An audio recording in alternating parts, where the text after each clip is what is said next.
proudly present Chicago Cubs Baseball on Comcast Sportsnet, part of the NBC Sports Group.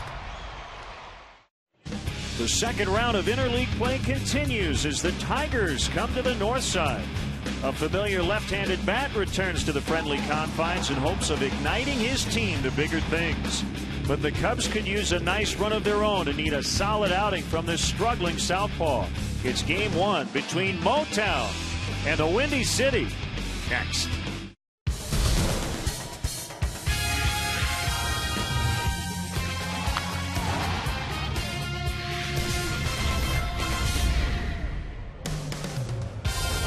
It's a beautiful evening for Cubs baseball here on Comcast Sportsnet. The Cubs open up a 6-game homestand. The Detroit Tigers are here for the first time since 2006. Game one of a 3-game interleague set. And hi again, everyone. Welcome to Cubs baseball. I'm Len Casper. Big news today. The Cubs struggling offensively. They have parted ways with Rudy Jaramillo, their hitting coach. Rudy leaving after 2.5 seasons on the north side. Let's hear from the president of baseball operations, Theo Epstein. I think it's more about philosophy going forward. And Rudy's not to blame for the results. You know, that's something that we're all accountable for. You know, we put the roster together. It's probably more on us than it is on him, and I'm sure a lot of players feel accountable too. It's not based on results. It's more trying to get a new voice with a new message. That's Theo Epstein as we bring my partner Bob Brenly into the mix. James Rowson, who is the Cubs minor league hitting coordinator, takes over for the rest of the year. Well, and talking to James Rowson, it is a change in approach. It's more of a mental thing than a physical thing. Rudy Jaramillo, widely recognized as one of the best nuts and bolts mechanical hitting coaches. But the Cubs are looking to the future. They want to see different kinds of at-bats. Grind them out, see more pitches, take your walks when they're there. But more than anything else, get a pitch you can drive. And on the Detroit Tigers, it's been a disappointing start to the year, but in terms of 3-4 combos, maybe the best in all of baseball. Well, I'll tell you what, I don't know how you get much better than these two guys. Very close to identical in a lot of numbers. We'll get into that later in the ballgame. The key when you have two guys like that in the middle of the lineup is to make sure to limit the damage, get the guys out in front of them in the lineup. Cubs try to snap a 7-game losing streak against the Tigers. It'll be right-hander Max Scherzer for Detroit, lefty Paul Maholm for the Cubs. The first pitch is right around the corner.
Powered by your Chicago area and Northwest Indiana Lexus dealer, who invites you to test drive a Lexus today.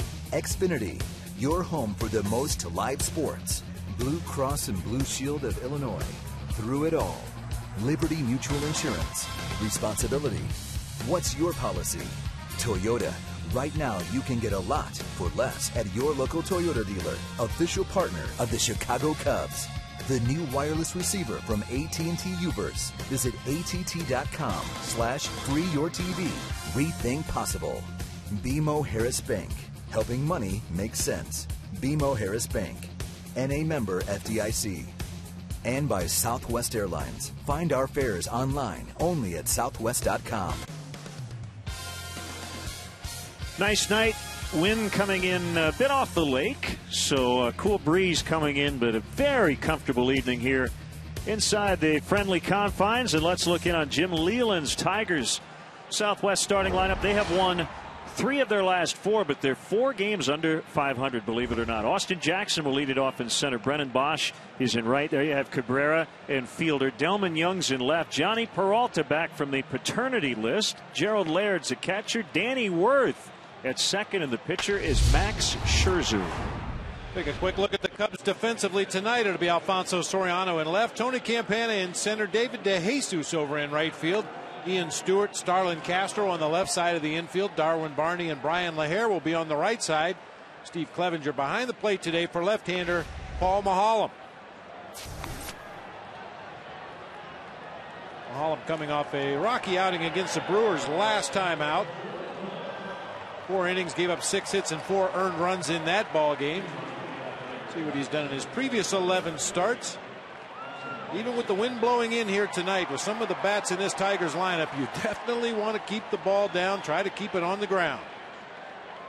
Todd Titchener joined the Major League staff full-time this season. He had 530 Major League games as a call-up prior to this season. Vanover Randazzo and Gorman, the crew chief, around the bases. And here we go. Ball 1 on center fielder Austin Jackson. Activated from the disabled list on Saturday. Had an abdominal strain. And he lofts that one out into shallow left center. It'll be run down by Alfonso Soriano for the first out. 65 degrees and an east wind at 6 miles an hour as we get started. All about the wind.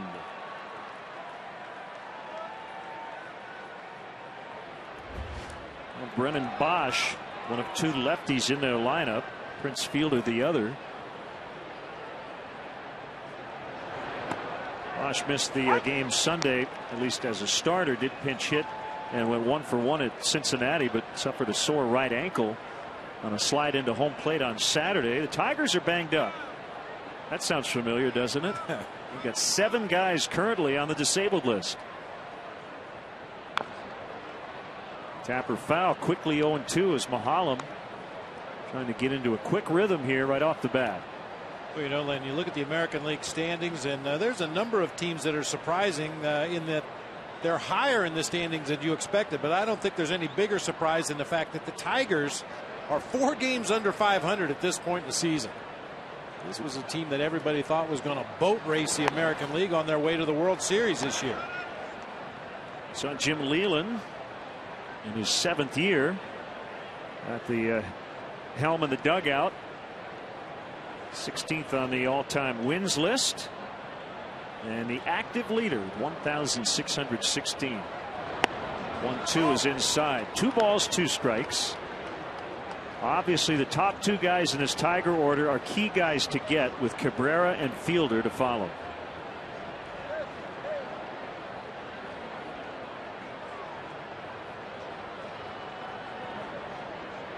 Kick and the pitch is low and outside. Maholm has had a roller coaster start to his Cubs career. He lost his first 2 outings and did not look good in either. Then he won 4 in a row. Currently, he has not won over his last 5 starts. That includes 3 losses.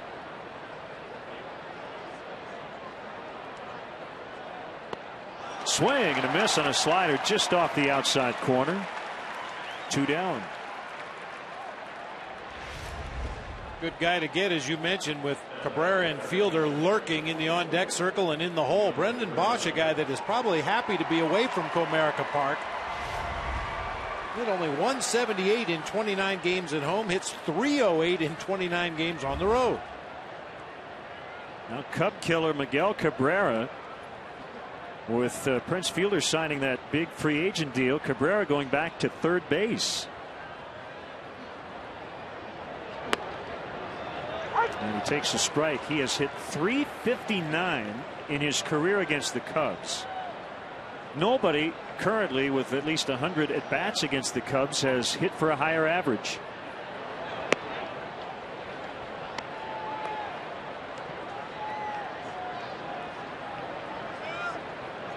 Kind of ironic you mentioned, Len, they moved Cabrera from first to third base to make room for Prince Fielder, and both corner infielders have made 7 errors on the season.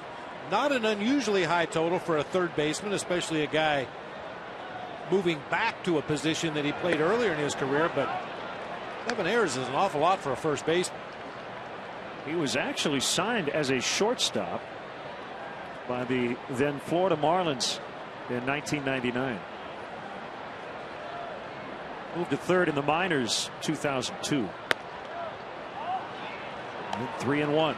That's a pitch right there that we could probably spend 15 minutes talking about in terms of the approach James Rowson's looking for from his Cubs hitters now. It was a 2-1 pitch, but Cabrera just said, nope, not mine. Missed that one, 3-2. That wasn't his either, but he thought it was going to be. Changed him up. There's James Rowson. Yeah, talking to James behind the cage earlier today, his whole theory comes down to get a ball you can drive, get a pitch you can drive. That may mean taking some strikes from time to time. Cabrera swings and misses, and Mahalo makes quick work of the Tigers in the first. Cubs coming up against Max Scherzer when we come back.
Tonight against Max Scherzer as we look at their Southwest starting lineup. Campana, Castro, DeJesus at the top. A lot of previous time for DeJesus in the American League against Detroit. Soriano, Lahair, Clevenger in the middle. Barney, Stewart, and Mahalam rounding it out. Take a look at the Tigers defensively this evening here at Wrigley Field. It'll be Delman Young in left, Austin Jackson in center, Brendan Bosch over in right field, Miguel Cabrera and Johnny Peralta on the left side of the infield, Danny Worth and Prince Fielder on the right side, G Money, Gerald Laird behind the plate tonight for right-hander Max Scherzer. Speedy Tony Campana takes ball one from Scherzer, who can miss some bats. Earlier this year he had a 15 strikeout performance and all of the Ks were swinging. 2-0. Yeah, Scherzer can on occasion get out of sorts mechanically, has a lot of moving parts out there, has a rough time repeating his delivery, getting his arm in that good slot. Fastball, changeup, slider mix. He tried to go to a two-seam fastball earlier this year, trying to get some easy early count outs, and this didn't work well for him, so he's back to the four-seam fastball. Popped up on the bunt on one hop, and they will get him. Nice play by Danny Worth.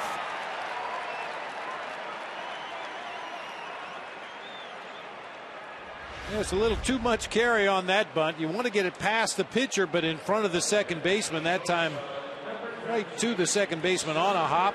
Shovel toss on for the out at first base. Not an easy play, but they were able to get Campana. It was really close over there. Here's Starlin Castro at 3 hits in his final 3 at bats in Sunday's win at Minnesota. Cubs went 2-8 on that road trip. The last 3 games here at Wrigley were wins. That sweep against the Padres. Boy, Scherzer, I mean, he's got a Mark Burley-like tempo out there. The Cubs may try to step out occasionally. Castro here just looking at his batting gloves. Scherzer's ready to go. 2-1. Well, if a guy's throwing good quality strikes, you want to definitely try to slow him down. But if he's all over the place, let him continue to work quickly, fall behind in the count. That'll bounce foul.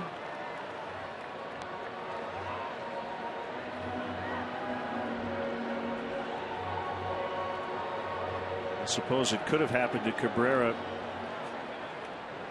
over at first base, but he got hit by a grounder at third in spring training, just below the right eye. Suffered a facial fracture, but was saved by his sunglasses.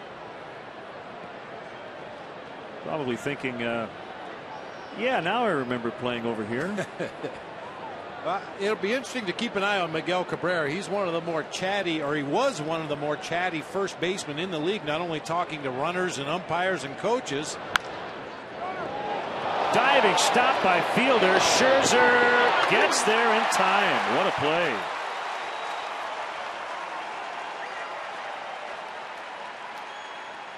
Cabrera would also carry on conversations with the guys in the first base dugout during the ball game.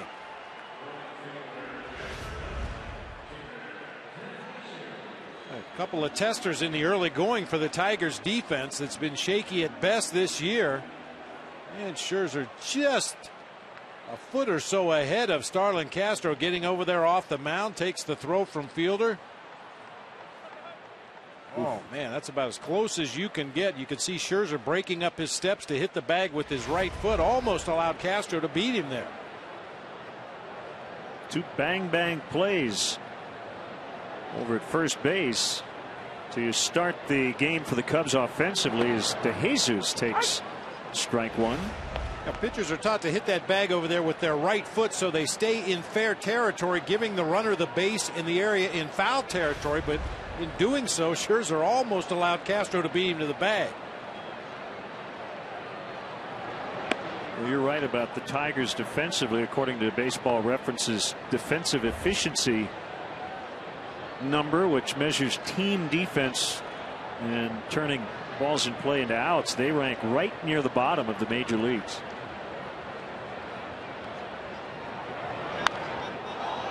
Lofted to right, but he pulled it too much, and it's out of play.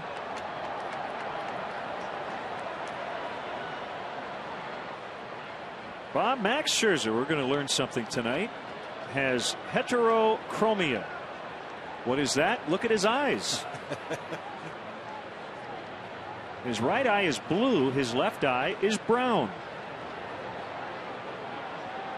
So he joins the likes of Christopher Walken, Alexander the Great, Gene Seymour with heterochromia. That ball is going to rest right along the vines out in left center for a 2-out double for David DeJesus. Also, Michael Brenly with a little bit of heterochromia. One blue, one green. Oh, yeah. I didn't know that. Backdoor slider that time from Scherzer. Nice approach that time by David DeJesus. Stayed right on that pitch, drove it to the opposite field to the base of the ivy. Another thing to watch for in this 3-game series, Len, is Austin Jackson defensively in center field. We're told he is as good as anybody in the game, running down fly balls, cutting off gaps. Looked a little tentative out there, and this is an unfamiliar ballpark for him.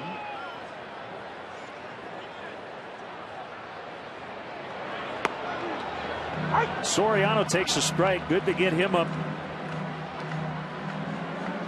In any situation, but especially with a runner in scoring position, he has been sizzling hot. Playing defense tonight, but what a weekend he had in Minnesota as the DH. 6 hits, 3 homers, 6 RBIs. Just hope the off day didn't cool him off.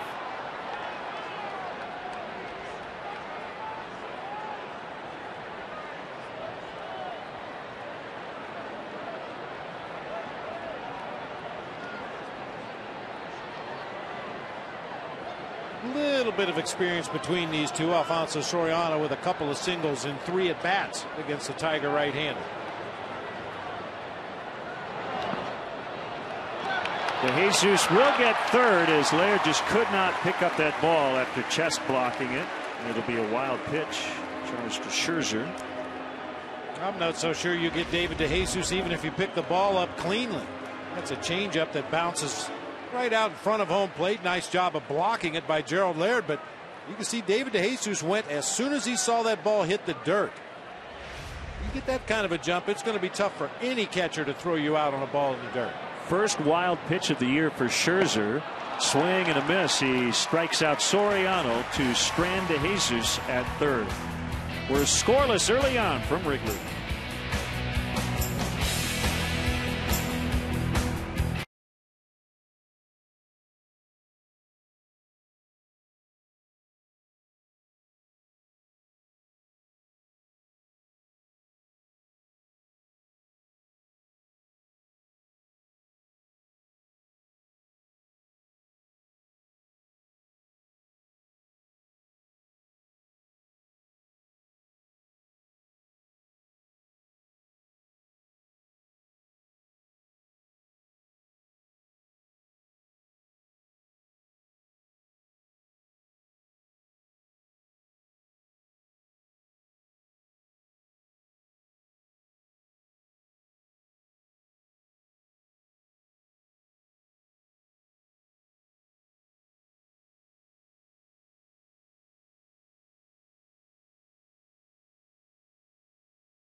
One hit combined in the first inning, a 2-out double by David DeJesus. That's it.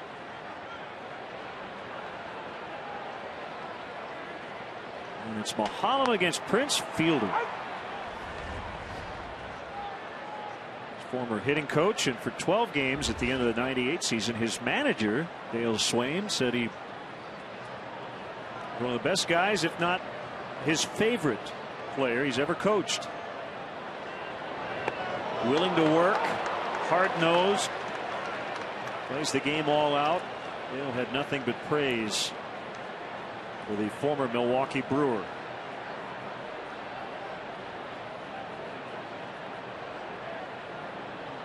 Grew up watching the Tigers, for whom his dad Cecil played. Long run, Soriano will have to play it on a bounce. That's a bloop hit for Prince Fielder to start the second. Comes on an 0-2 pitch.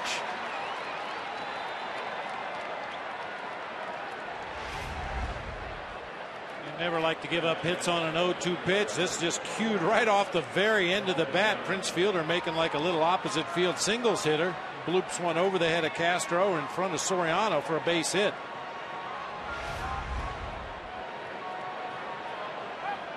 Yeah, we know how dangerous Prince Fielder can be and how far he can hit the baseball. And even though Paul Maholm gave up a hit right there, you'll take that all day long off the bat of Prince Fielder. Delman Young hitting this ball into the wind as you see Campana circling and making the catch. If he had hit that during the Padres series, that ball might have been in the upper bleachers. But not tonight.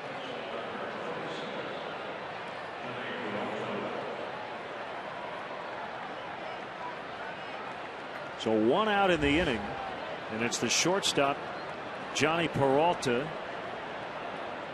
who was reinstated from the paternity list. His wife Molly gave birth to twin girls on Saturday.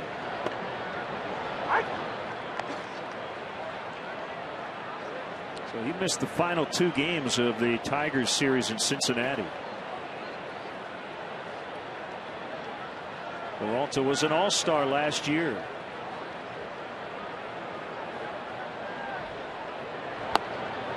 Lost his footing as he swings and misses, nothing in 2.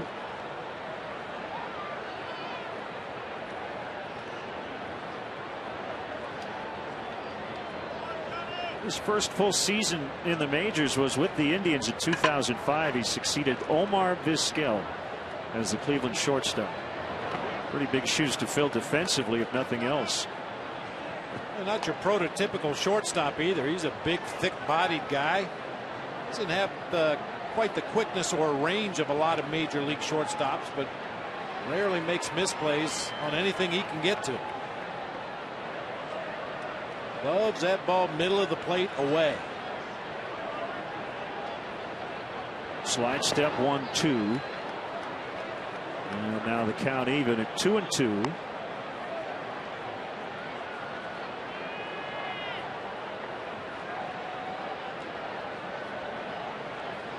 He will strike out. He's 8 away from 1,000 in his career and hasn't even played 1,200 games yet. So he's struck out about once every game. A little less than that in his career. Way out in front of that one.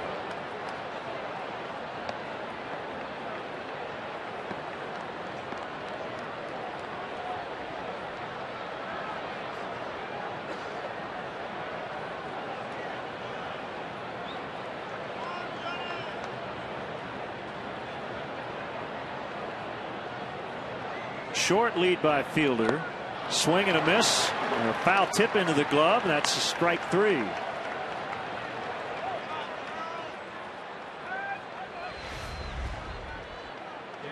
Good change up from Paul Maholm. That's been a good pitch already in the early going for him.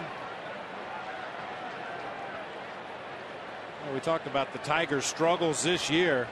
Certainly they've had some issues on the mound, but it was a ball club that was expected to outslug their mistakes both on the mound and defensively. And other than Cabrera and Fielder, the rest of the lineup hasn't held up their end of the deal.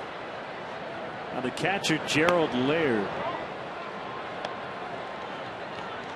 As Maholm missed on a curveball. Talked about the disabled list. Alex Avila has an aggravated right hamstring strain, so he's on the DL. He's their main starter behind the plate.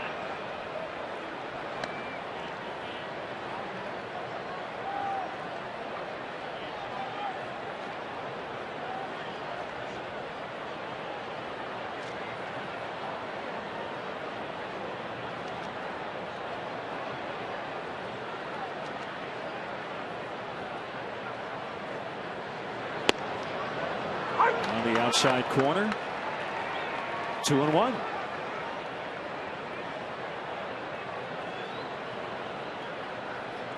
Well, if I told you before the season that going into this homestand, Bob, the Tigers and Red Sox would both be under 500, would you believe me?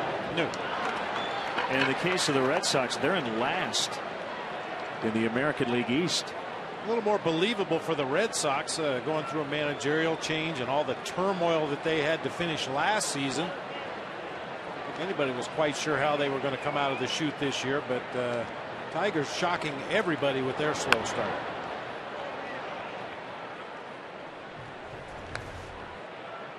White Sox with a half-game lead over the Indians. And Detroit still hanging around with a long way to go. 102 games to go to be exact. The Red Sox have lost 4 in a row as they play at Miami tonight. Called strike 3. That's 4 Ks for Mahalam here in the first 2 innings. Still scoreless as we go to the bottom half of inning number 2.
And balls here at Wrigley Field recently, but there have been guitars and drums.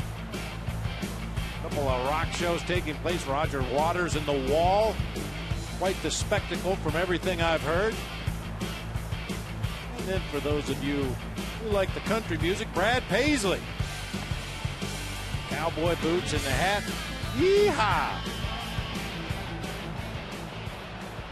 It was a festive weekend here at Wrigley Field. Should be the same case this weekend with the Red Sox coming in for the first time since 2005.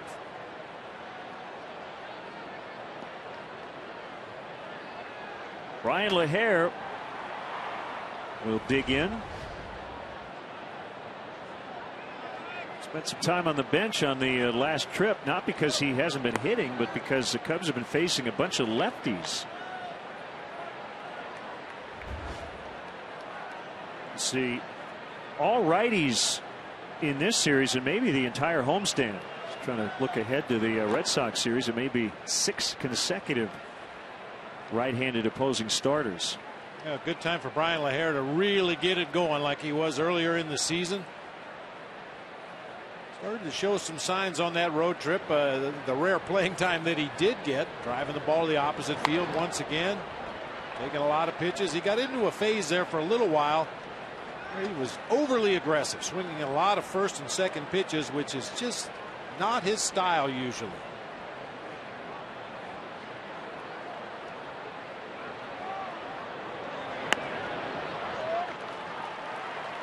He draws the leadoff walk.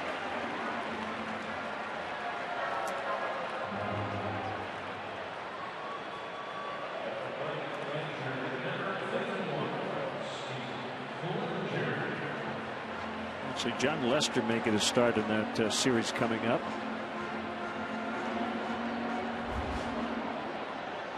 The Cubs will face Daisuke Matsuzaka. Be his second start coming back from Tommy John surgery. That'll be on Friday. And 5 straight bad ones to start the inning, so Laird will go out and chat with Scherzer. Rick Porcello tomorrow night against Matt Garza, Justin Verlander, and Travis Wood. On Thursday, Verlander winless over his last 4 starts.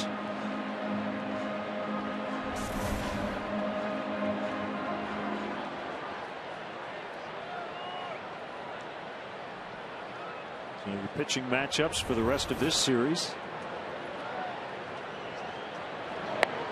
Steve Clevenger hoping some home cooking will get him out of his slump.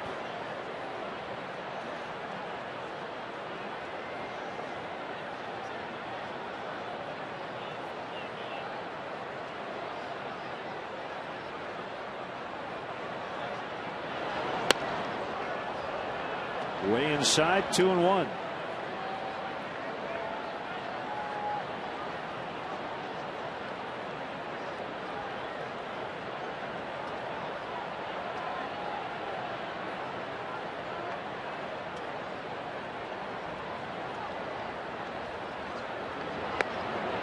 Outside, 3-1. Just to follow up on the big news today, we certainly wish Rudy Jaramillo the best. Yeah, great hitting coach, as Theo Epstein said. They're not blaming him for the Cubs' struggles offensively. It's just a shift in philosophy. That's a strike. Bob, I asked Rudy in spring training, did you take any trips over the winter? He said, nope. Just teaching kids how to hit. I mean, it is really his life. He loves coaching hitting. And I'm sure will continue to do that for a long time to come. Probably again very shortly at this level. 3-2, LaHair takes off, and there's a tapper to third. And everybody's safe. Throw back to second, and Worth just saved Cabrera a possible error. That ball gets past him. LaHair might be able to go to third. 2 on with nobody out. In effect, a swinging bunt to that third base side by Steve Clevenger. Little chopper. Cabrera comes in, tries to make the barehanded play. And when he has no play at first, an ill-advised, off-balance, fade-away throw in the dirt back to second base, where LaHair didn't appear to be that far off the bag. Nice play by Danny Worth to save Cabrera an error.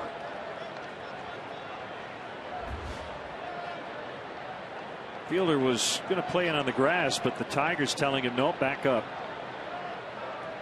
As Darwin Barney takes a strike. Not the American League, Prince. Got the pitcher spot due up here in a couple of spots. Remember? I'm sure it'll come back to him.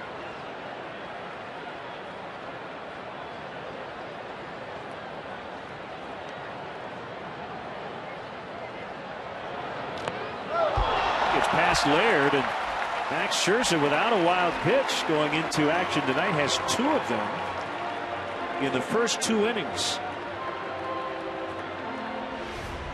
And most of them coming on the changeup. However, this one just appeared to be a fastball he spiked in the dirt. Laird comes up with the glove, leaving enough room underneath for that ball to get through.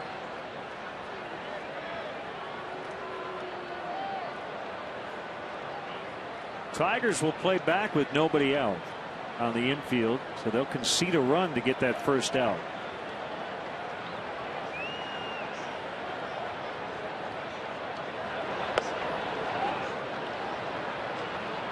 But moving ahead, Bob, in terms of James Rowson, for a hitting coach, is there a little bit of a feeling out period? I don't think he's just going to walk in and say the first thing that comes to his mind, talking with a veteran hitter for the first time. Well, we saw a little bit of it today. I happened to be down by the cage as James was talking to the man at the plate, Darwin Barney.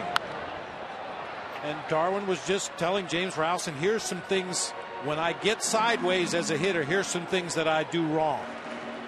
And James made some notes, that little notebook that you just saw him holding there a moment ago. He's going to try to get up to speed as quickly as possible with each guy, what he feels their strengths and weaknesses are. But the overlying philosophy is get a pitch you can drive. I said it earlier, that may mean taking some strikes. A pitcher strike at the knees on the outside corner is not a good pitch to swing at when you're ahead in the count. Cubs will get the lead as Peralta just gets Barney at first. LaHair in. It's 1-0. Barney gets his 18th RBI of the season. I guess in a nutshell, any hitting coach wants his guys, when the count is in their favor, to be a little bit more selective. Look for one pitch in one zone. If you get to 2 strikes, then you have to battle. You may have to chase some pitches that you normally wouldn't.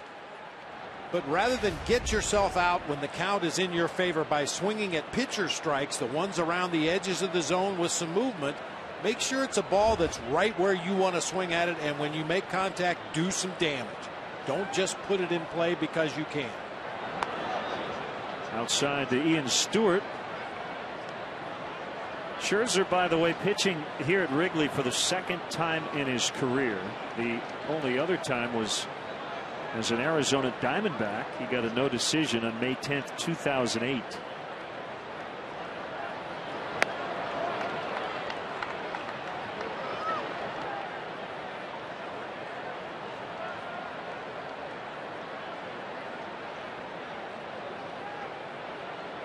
She's saying, no, my hair's not right. Later.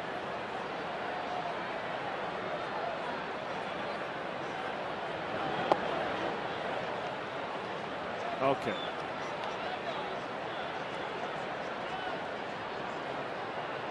Fun at the old ballpark.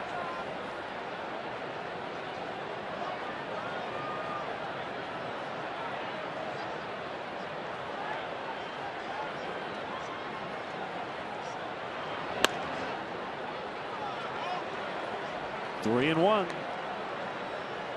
Scherzer looks a little out of sorts here in this second inning.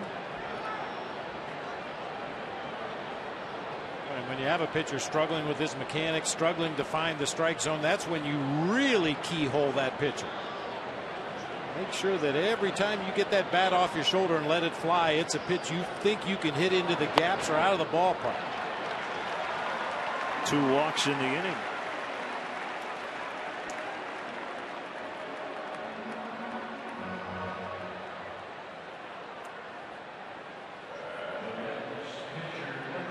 Coach Jeff Jones on his way out to the mound, like with some very specific instructions from the skipper Jim Leyland before JJ headed out for the mound. Hey, we should note, kind of interesting, Jim Leyland does not technically have a bench coach.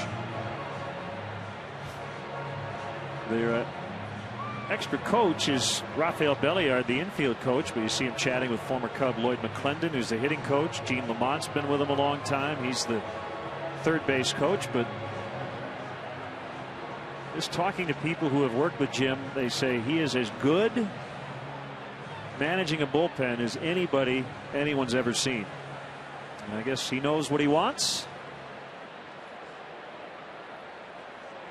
He does not technically have a bench coach.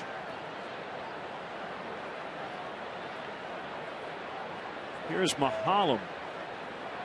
Tigers are expecting Mahalem to bunt, and he's already showing it. He pulls it back and takes a strike. Next fielder saying thank you for not swinging. He was about 40 feet away when that ball hit the mid. Well, Mahalem should attempt to bunt the ball to the third base side of the field for obvious reasons. Prince Fielder, before that last pitch, was only about 45 feet from home plate. Push it to the third base side, keep it away from the pitcher and the first baseman.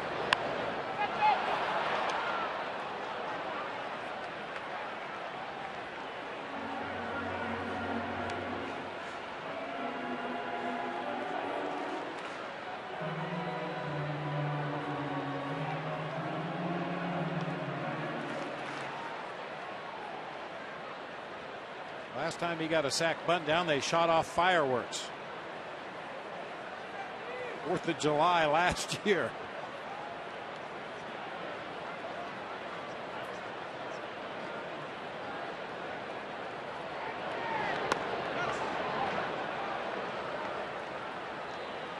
One and two. It looks like Mahalem is more concerned with Prince Fielder on the right side of the infield than getting the bunt down to the left side. When he, out of his peripheral vision, sees Fielder charging, he wants to pull the bat back and swing away. Get that bunt down to the third base side and be done with it. And he's out on a strikeout.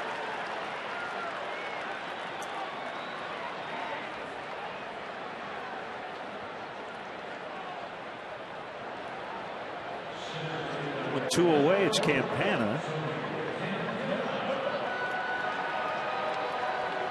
Cubs trying to end a 7-game losing streak to Detroit dating back to 2001. They've been swept the last 2 times they've faced them, in 2006 here, and then 3 years later in Detroit. Fielder will step on the bag, and that's it. Cubs get the first run. Darwin Barney with the RBI ground out. and it's 1-0.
Tomorrow night here at Wrigley Field. Game time 7:05, but be sure to arrive early. The first 10,000 fans get a Cubs keychain compliments of Pepsi.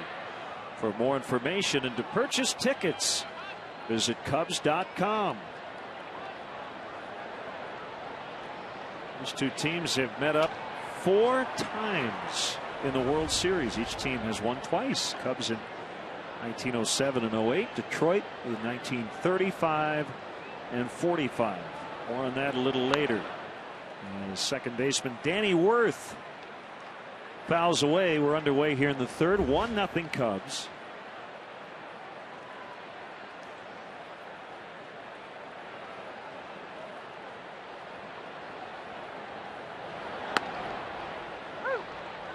Quickly 0-2. Worth went to Pepperdine and was a second-round draft pick in 2007.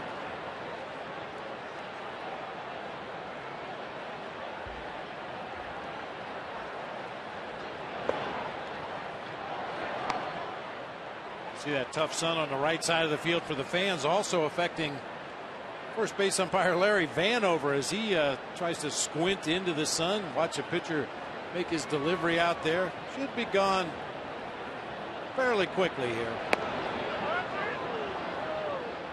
Harlem wanted that one. 2-2. Scherzer's on deck.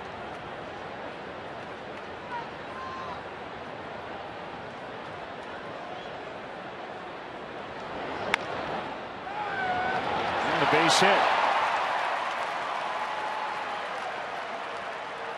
I'm wondering if Ian Stewart just didn't get a good look at that ball. He never moved.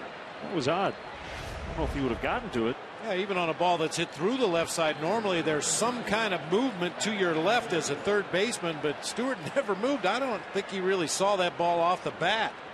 Castro got a good jump immediately. Stewart just one step to his left and then kind of gave up on that. Scherzer with a bunt. And Maholm will get him 1-4. First sack bunt for Scherzer since 2009 when he was with Arizona.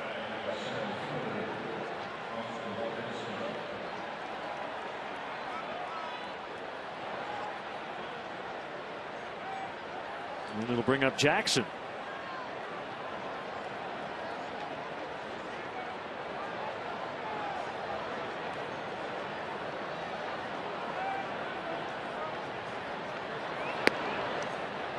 He takes a strike. Holland's been getting ahead throughout the early part of this game.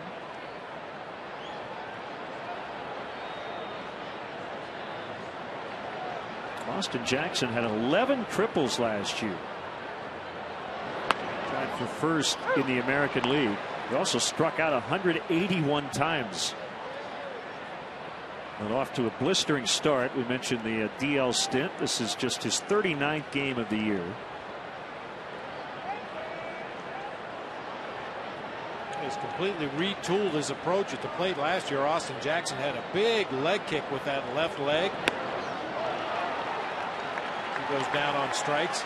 Found himself caught in between a lot, especially pitchers pitching out of the stretch that used a slide step on one delivery, a regular leg kick on the next delivery, and with the big leg kick he was featuring last year, he found himself caught in between a lot. So eliminated a lot of it this year. Just has a little toe touch, gets the foot back down on the ground, but goes down on strikes that time. Brennan Bosch with 2 outs and a tying run at second. Scalded foul.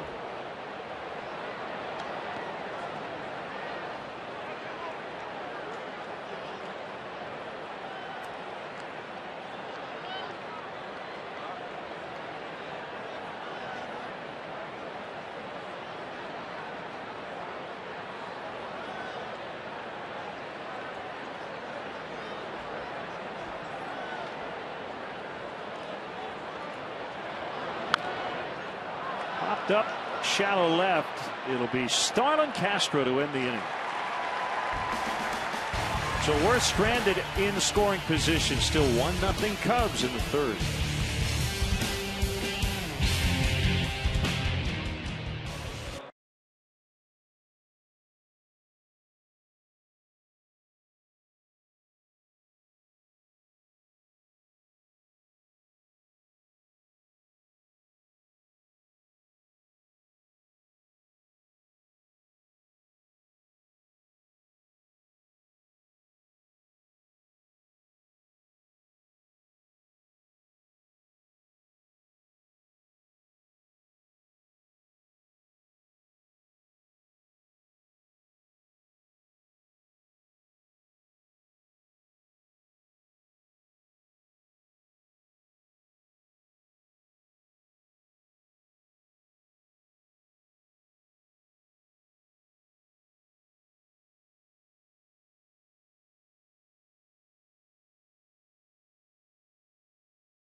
Here at Wrigley Field, Ryan Dempster giving away a ball before the game today. He's also a favorite with the voters for National League Player of the Week. He was co-player of the week along with Jason Kubel. He said, you know, try to mix in one of those once every 11 years or so. Second time he's won it in his career. 2001. He said, I don't want to keep the expectations too high. He was laughing as he said it, but certainly deserved it. Well, it would have been an awfully long road trip without Ryan Dempster. He won the only 2 games the Cubs were victorious in that last trip. 2, 3, and 4. Castro, De Jesus, and Soriano.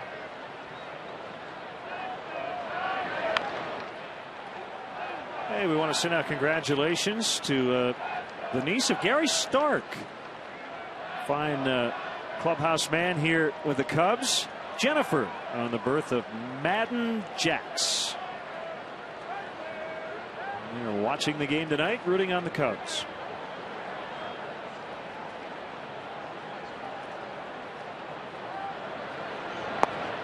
As Castro strikes out. Let's hear from Theo Epstein. He was asked about Starlin Castro, and the idea of maybe learning patience at this level? Most players his age are in Double-A, trying to figure out how to get on base against Double-A pitching, and he's doing it in the big leagues. So I think he's always going to be an aggressive hitter, but I think as he develops more power, and that will happen, pitchers will be more careful with him, and then he'll adjust back and be a little bit more patient and get on base some more. So as with all hitters his age, he's a work in progress, but a darn good one. Theo started by saying there are more ways than one to be a successful hitter. And I think age is the #1 thing on his side, along with the enormous talent. But in terms of his aggressive nature, guys can learn to be a little more patient. And I like what Theo said. Even when he starts to hit for more power, teams are going to expand that zone even more, and then it's on him to adjust his strike zone. Right now it's pretty big. Oh yeah, his strike zone is pretty much anything airborne, and he's shown over the last couple of years that he's as good a bad ball hitter as there is in the game. But as you develop more of a track record and pitchers get more experience against you and compile more of a scouting report, more videotape, they're going to consistently go at your flaws and your weaknesses. And if you expand your own strike zone as much as Castro does, pitchers are going to go even further out of the zone. And he's going to have to draw the line in the sand somewhere. Called strike 2 and 2. DeJesus doubled, stranded at third in the opening inning. He rattled off the repertoire of all three guys the Tigers will throw out there in this series, because he's faced them all. Scherzer, Porcello, Verlander. I was really like that, Len. If you had a player on your team who was had a lot of at bats, very experienced against the guys you were going to be facing in that series, I'd let him run the advance meeting. You've seen these guys more than anybody else. You've been in the batter's box. You've seen the movement on their pitches. You've seen their arm angle.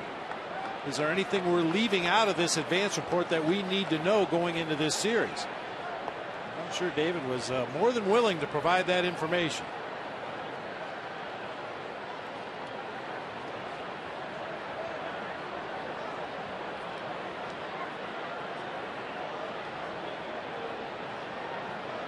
Three-2. Bounce to fielder. Scherzer covering. Play catch in the outfield, run the bases, or relax in the dugouts of Wrigley Field during Catch in the Confines, presented by Advocate Healthcare on Saturday, June 23rd. Limited tickets are available for $150 each and include a t-shirt, a photograph, a baseball, and lunch. Guest tickets are also available for $15 each. All proceeds benefit Chicago Cubs charities. To purchase tickets, visit Cubs.com. Soriano struck out to end the first. Worth is out and calling for it. He'll get it. And a 1-2-3 for Scherzer in the third. Off to the fourth. Cubs 1, Tigers nothing.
Pollos Locos Tacos from Taco Bell.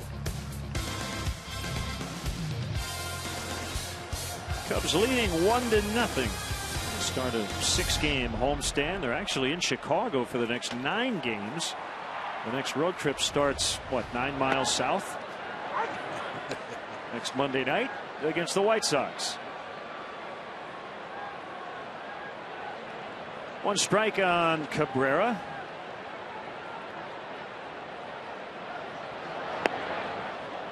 Fastball away.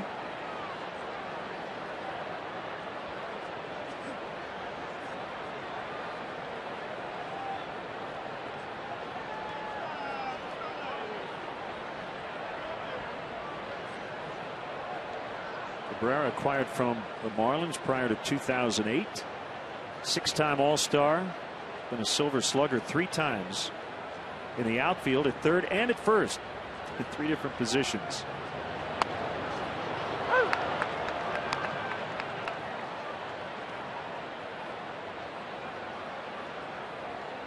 Wherever you play him defensively, you just got to keep his bat in the lineup. That's right. As a left fielder, he's a good hitter. As a first baseman, he's a good hitter.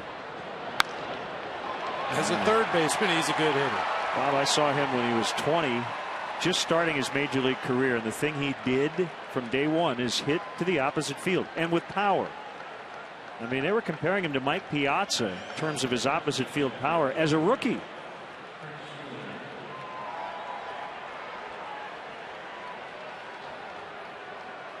And that's one of the more impressive things you'll ever see from a young hitter, the ability to hit the ball to the opposite field, the willingness to hit the ball to the opposite field. That's usually something that comes much later in a player's career.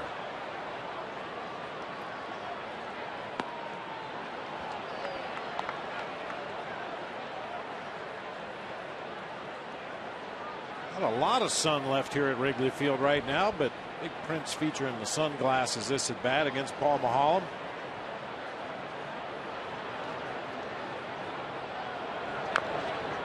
It looked like Prince Fielder over the winter might struggle to find a max dollars and years contract. But he found eventually a perfect fit in Detroit. Victor Martinez had to have knee surgery, and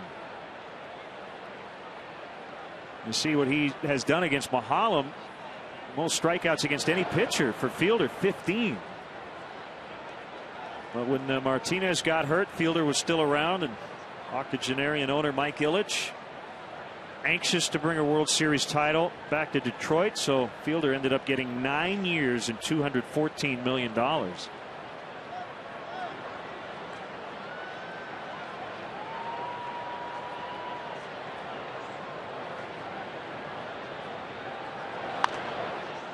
LaHare to Castro, back to LaHare, 3-6-3 on a double play.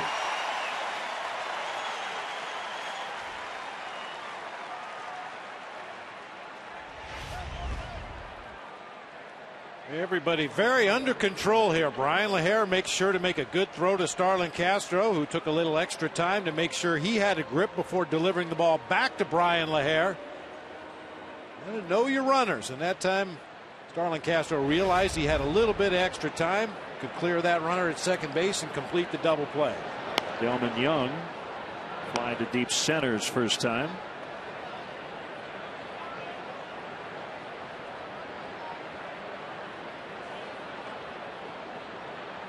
Young served a 7-game suspension handed down by Major League Baseball in the aftermath of an embarrassing arrest in New York earlier this year, accused of making anti-Semitic remarks towards some tourists during a fight outside a hotel while they were there playing the Yankees. He was regretful and apologetic in the aftermath, but had to sit out for about a week as he's going to reach in and out of the glove of Darwin Barney on that grounder to keep the inning alive.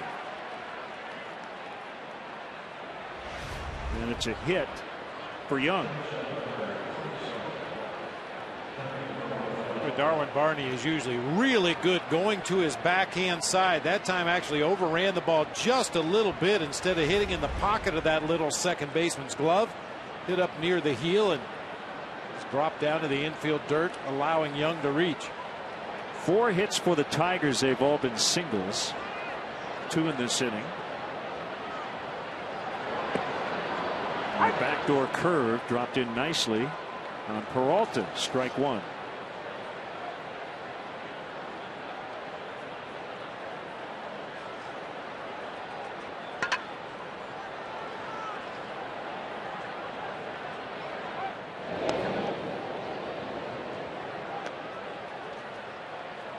Got a rematch of the 1979 World Series going on tonight in Baltimore. Orioles lead the Pirates 4-2 in the 6th.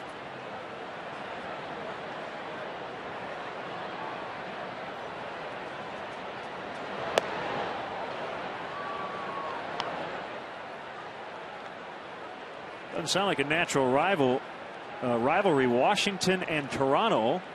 But remember, the Nationals were the Expos. So it used to be the All-Canada matchup. 4-2 Nats over the Jays in the 7th. Bryce Harper with his 7th home run. Jose Bautista with his 18th for the Jays. Boston and Miami sounds like the Celtics Heat, right? Red Sox leading the Marlins 2-1 in the 7th. Marlins beat them last night.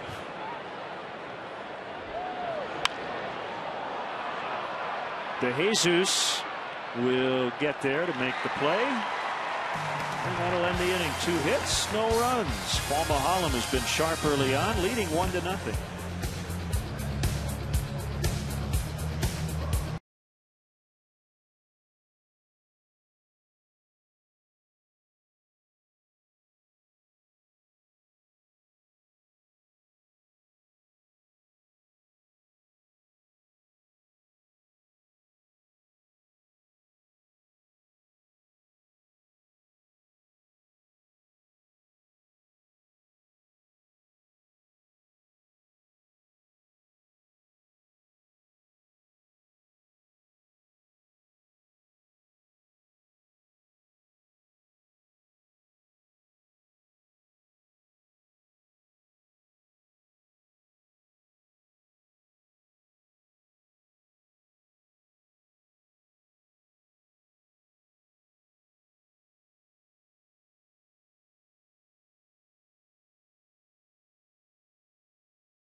The Menards grounds crew not only in the infield dirt, but getting this field ready for baseball this week after the 2 concerts.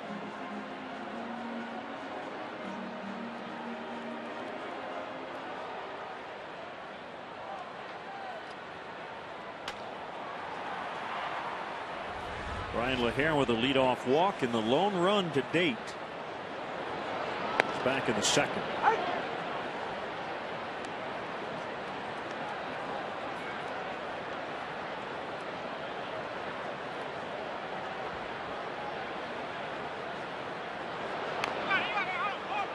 Bunch of foul is Cabrera back way off the line. Thought he could steal a base there, so to speak. You can see how much room there is on the left side of the infield. If Brian LaHare can just deaden this ball down the line. Be an easy base hit, but that time bunted foul. Now he's going to have to battle in the 0-2 count. Swing and a miss, strike 3. Scherzer with 4 Ks.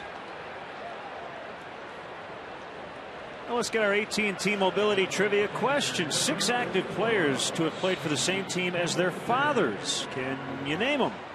6. 6 active players. Active players. Well, Casey Coleman's got to be one.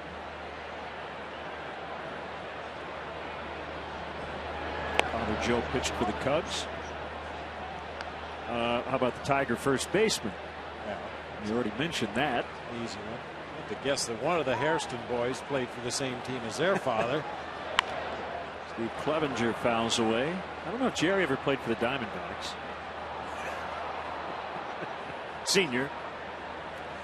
Well, that's a good question.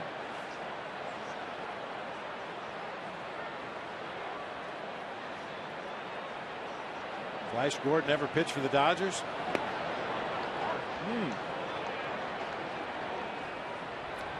Another good thought.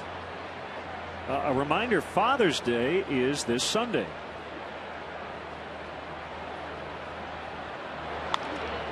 The ground fielder's been busy tonight. The backhand, the flip, Scherzer covering. They've teamed up a few times here tonight. And this is something that's not new to Max Scherzer. I'll tell you, he gets over to cover first base about as quickly as any pitcher we've seen this year. Had a good jump off the mound. He sprints over there. Fielder with a nice underhand shovel. Look how Prince Fielder runs toward his target. That's the way first basemen are taught to make that underhanded throw. You're much more accurate if you're moving in the direction of your intended target. They've handled that play flawlessly a couple of times already in the ball game today. 3 times actually.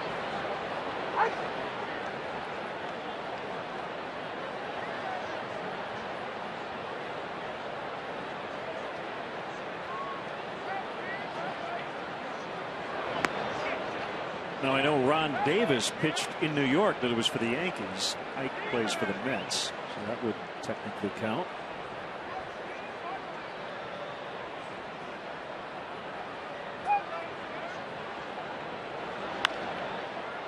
Barney with a fly ball to right. Brennan Bosch puts it away. That's 8 in a row now retired by Max Scherzer. Still 1-zip Cubs after 4.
Trivia question.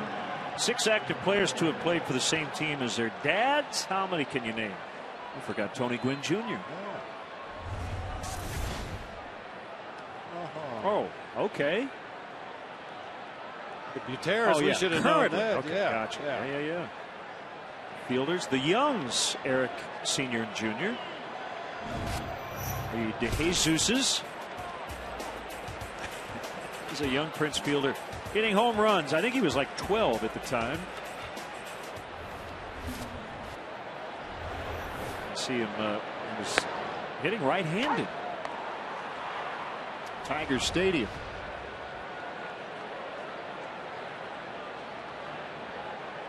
Was that Terry Francona? I think it was, throwing in BP. Sure looked like it. Yeah.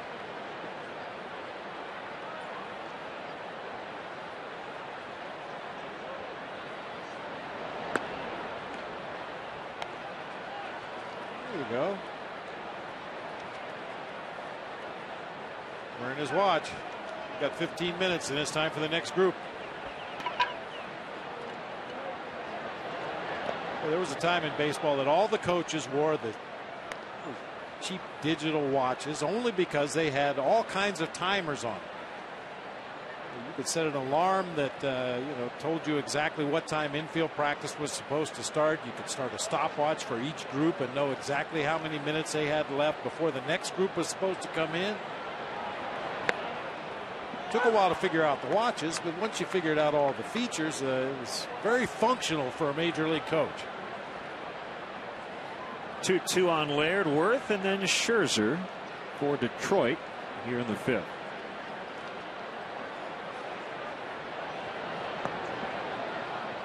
Curveball misses low and in.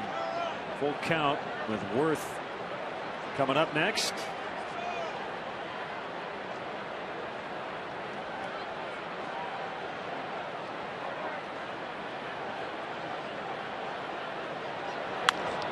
On the ground to Castro.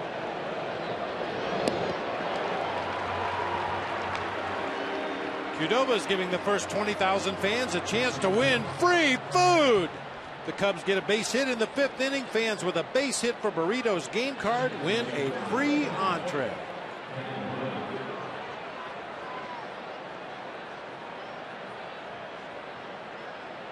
Not old enough to qualify for the free food, apparently. I guess not.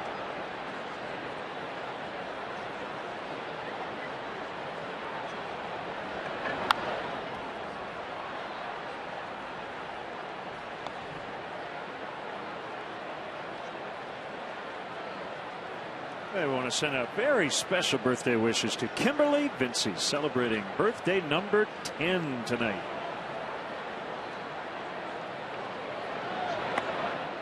Oh, 2.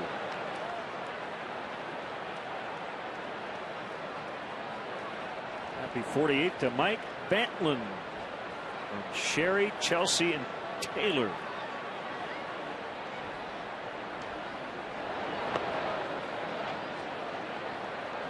Another happy 10th. Ethan Zmitch.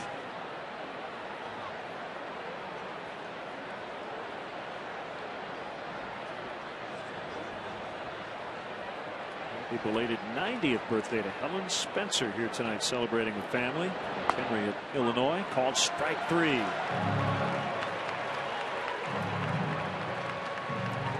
Let's look around baseball. We missed it last night. Miami snapped a 6-game losing streak by beating the Red Sox 4-1. Vladimir Guerrero asked to be released from his minor league contract with the Blue Jays, and they granted that request. And Andre Ethier signs a huge 5-year extension with the Dodgers today. Been through at least 2017. Scherzer on 2 bounces is thrown out by Castro. That'll take us to the bottom of the 5th, with the Cubs leading Detroit 1-0.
This is somewhat good news. Whenever you hear about your top prospect leaving a game due to injury, especially a guy who had hit 4 homers over the last 2 days. We hope it is not serious, so we'll keep an eye on that.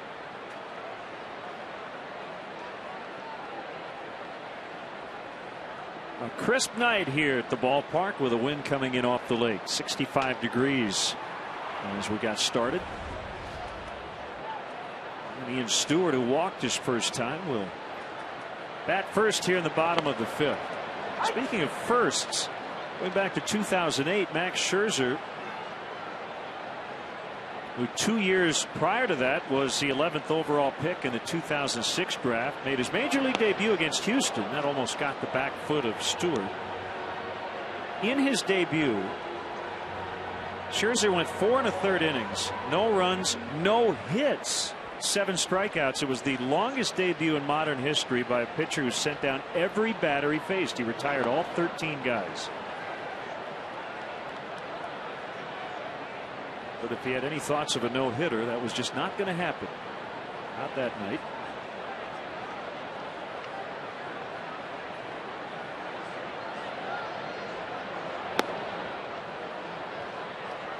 We were kicking around some names a few days ago of guys who are rated the best chance to possibly throw a no-hitter at some point in their career. And Max Scherzer's another guy whose name pops up on that list frequently.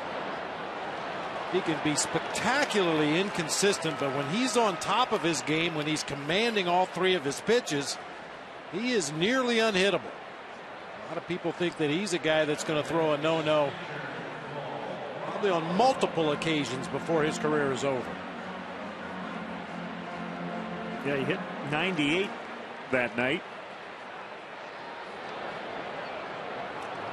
Well, I should add it was in relief. It was not as a starter. 4 1/3 relief innings. Retired all 13 guys.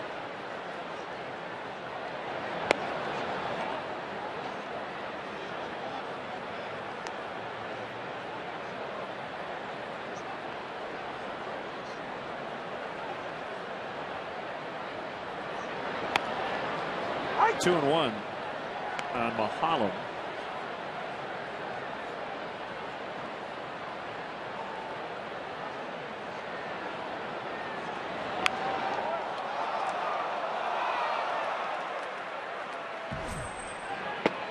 Joaquin Benoit up in the Detroit pen. They just put veteran right-hander Octavio Dotel on the DL with right elbow inflammation. As Mahalam strikes out, back-to-back Ks to begin at the bottom of the 5th. Hey fans, next time you want to catch a Cubs game, head to StubHub, where you'll find the seats you want and the freedom to choose where you want to sit. StubHub is the official fan-to-fan ticket marketplace of the Chicago Cubs. For more information, visit Cubs.com/StubHub.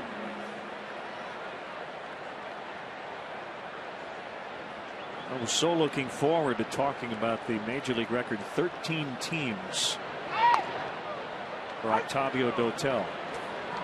I think he's pitched in every division in baseball. Well, you go ahead and talk about it just because he's just not here. Active. It's not as fun when the guy's not actually active.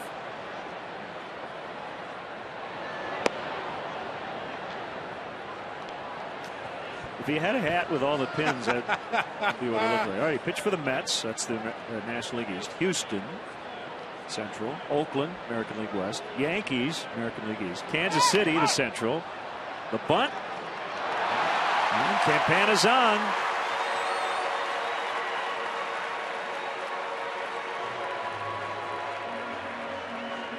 I just don't know if Cabrera could throw him out if he gets a bunt down to 3rd. I'll tell you, Tony should bunt to 3rd base every at bat until Cabrera proves he can make this play. That's not even a good bunt. Popped up high in the air. Cabrera is a very tentative defender to begin with. That's a tough play for a good 3rd baseman. All night long. Tied for 1st in the entire league in infield hits.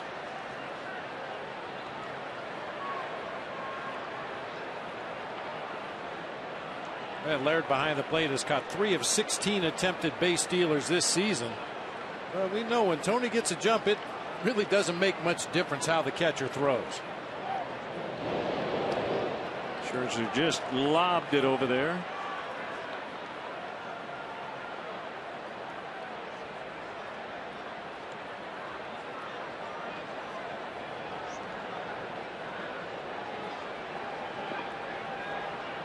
Campana second in the majors in steals with 18. Remember, spent the first couple of weeks at AAA.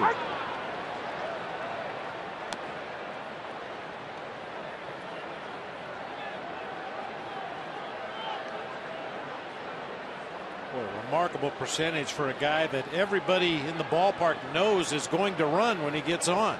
Still able to put up those kind of numbers.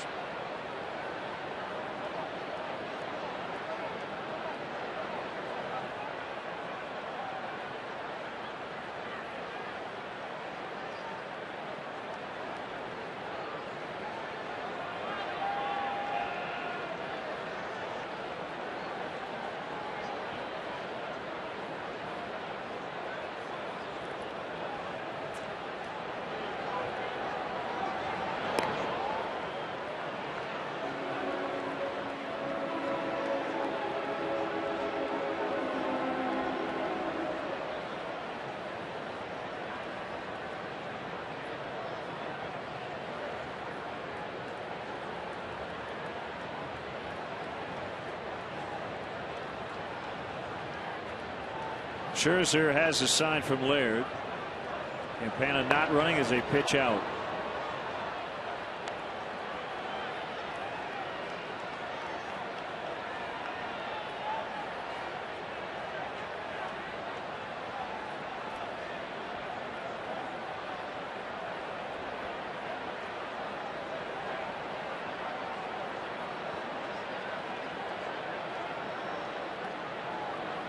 Huge lead by Tony.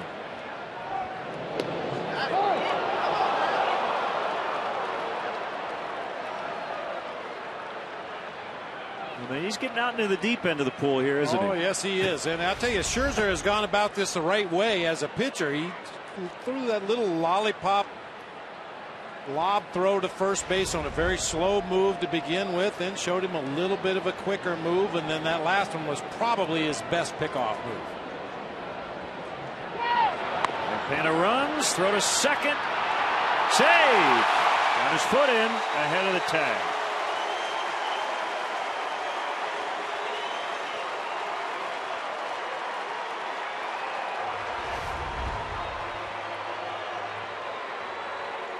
Not a great jump by Tony, but good enough.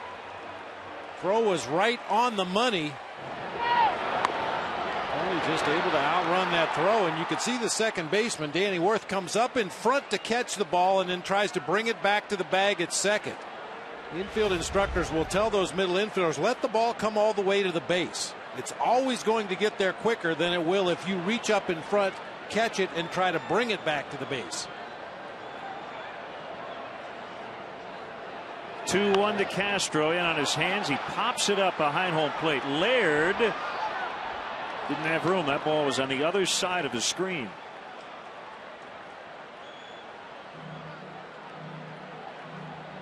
A wind-aided break for Starlin. It's still blowing straight in from center field. That ball was right in on Starlin's knuckles. Popped it harmlessly behind home plate. Thankfully, Laird ran out of room.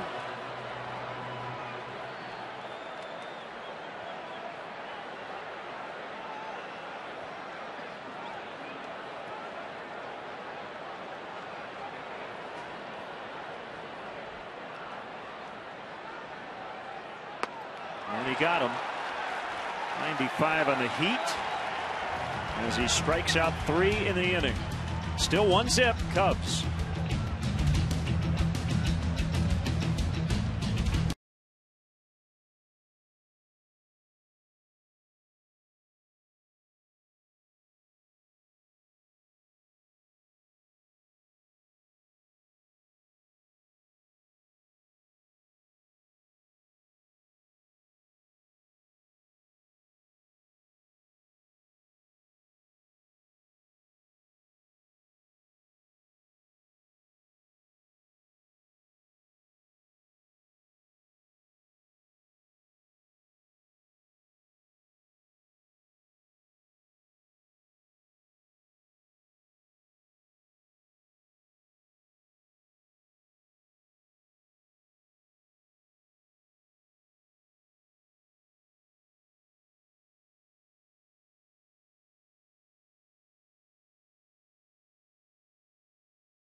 American League Cy Young Award winner Justin Verlander as the Cubs close out this 3-game series with the Tigers.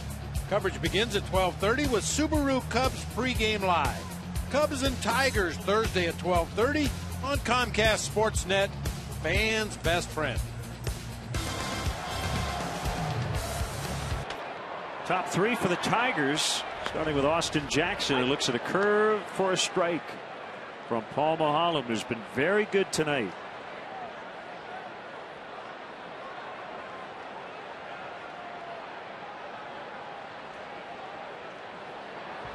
Pitch. That one's bounced foul.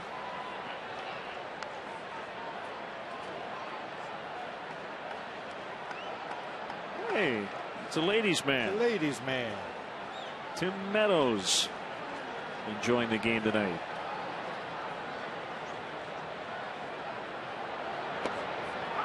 Got him. Called strike 3 for Mulholland's 7th strikeout. His previous season high was 5 going into the game tonight. All 3 off-speed pitches, 2 breaking balls to jump ahead in the count, and then a changeup that just paints that outside corner for a called strike 3. Bosch is 0 for 2. Strikeout and a pop out, and he taps it foul. This is not a Tiger offense that is at full capacity. Mentioned Alex Avila, their catcher, was an all-star last year. Is on the disabled list with a hamstring injury. Outfielder Andy Dirks has Achilles tendonitis. So Victor Martinez recovering from knee surgery. There's one slapped in the left for a 1-out hit.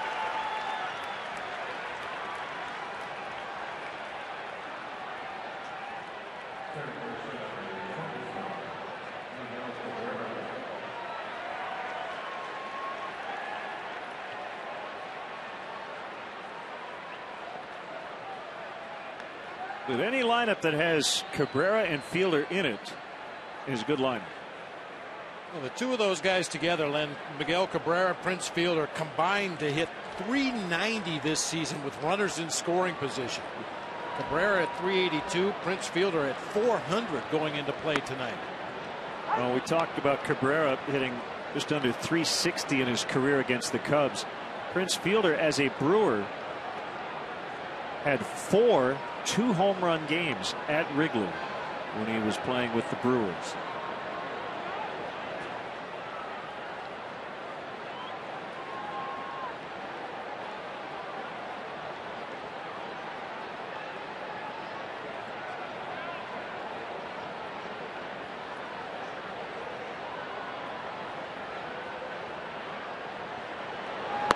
Swing and a miss on a changeup. 0-2. Way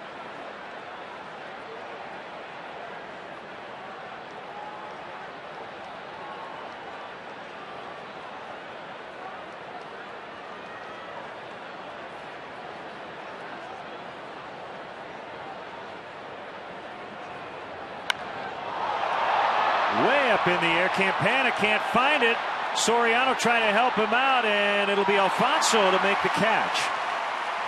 We've got that almost lavender-like sky as we near dusk, and Campana lost it. Soriano came over to bail him out. I'll tell you something, Len. That's a ball that would have dropped in left center field the last couple of years. Cabrera narrowly misses hitting that ball to Evanston. Campana lost it initially. There were times in the past Soriano would have just stayed in his position in left field and said, go get it, that's yours. This is the new and improved Alfonso Soriano, hustled over there and made the play on a ball Tony Campana could not find. That's a thing of beauty, Len, I'll tell you. Campana immediately puts his arms out. That's the universal sign. I don't know where it is. And Soriano, from his position, came over from left, makes the catch. That ball would have dropped on the grass in seasons past.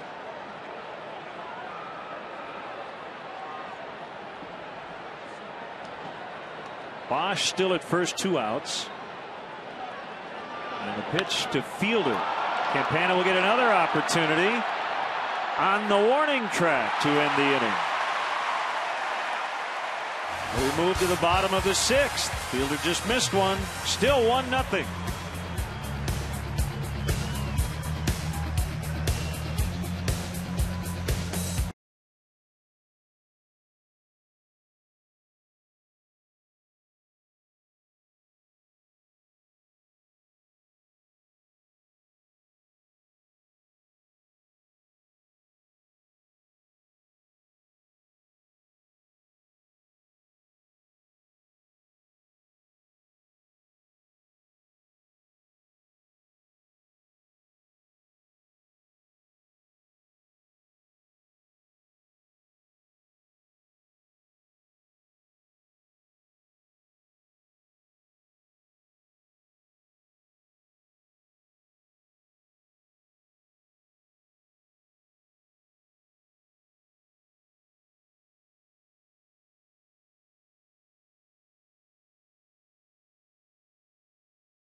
Battle the Mets at Citi Field or catch the Cardinals series right here at Wrigley. Cubs Destination has spots available for these highly anticipated matchups. All standard packages include great tickets, first-class hotel accommodations, a special Cubs gift bag, a tour of the ballpark, and a private meet and greet with a current Cubs player. For more information, visit Cubs.com.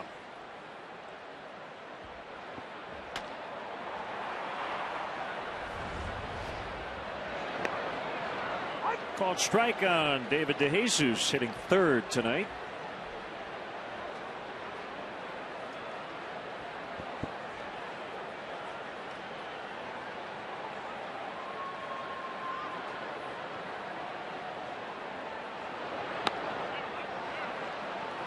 Foul tip, strike 2.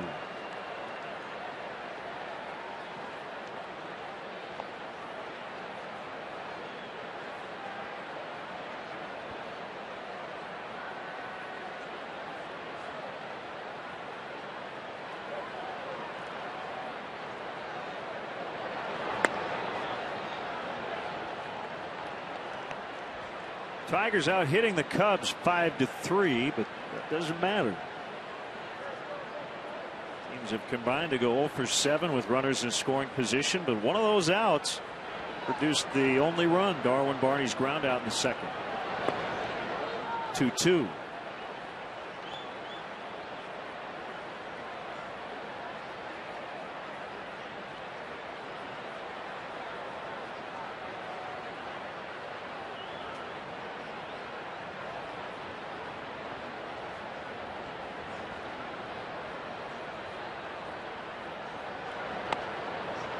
He's run it full, 3 consecutive misses after 2 strikes.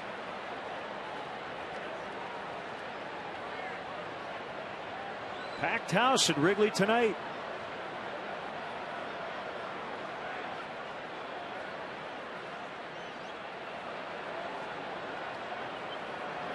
Three, 2 changeup in the dirt. Ball 4. Long out off the bat of Prince Fielder to end the top half of the inning. Interesting little interchange between Paul Maholm and Big Prince. Big Fielder thought he got enough of that one to get it out of here. He should know he's played enough games in this ballpark, but looks back at Paul Maholm in disbelief. Paul says, hey, check the flags. They faced each other a lot, and Maholm has had the upper hand. So DeJesus is on, now Soriano.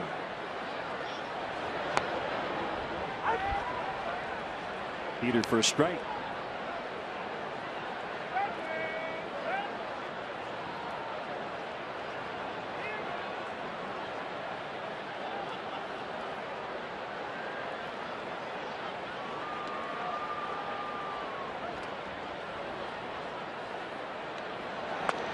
Inside 1-1. 41,164 paid crowd.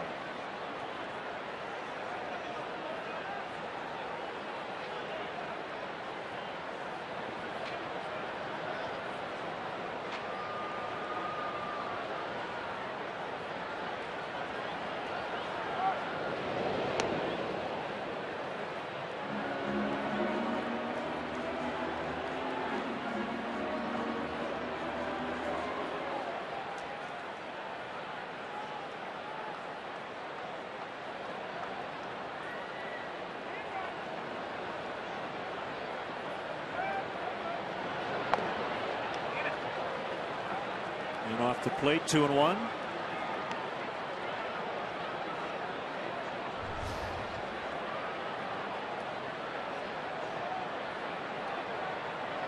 Reds pummeling their intra-state rivals in interleague play.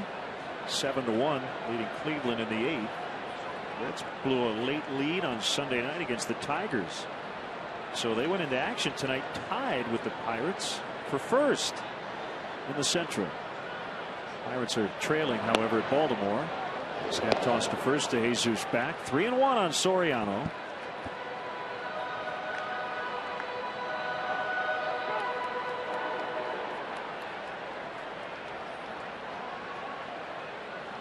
Joey Votto with his 11th home run as well for the Reds.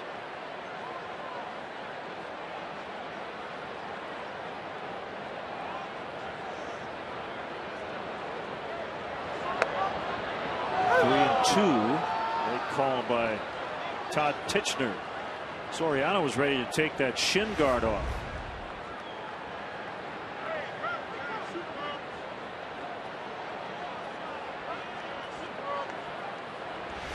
Yeah, I consider that a good take, Len. That's a ball you're not going to be able to do much with anyway. Probably hit a ground ball.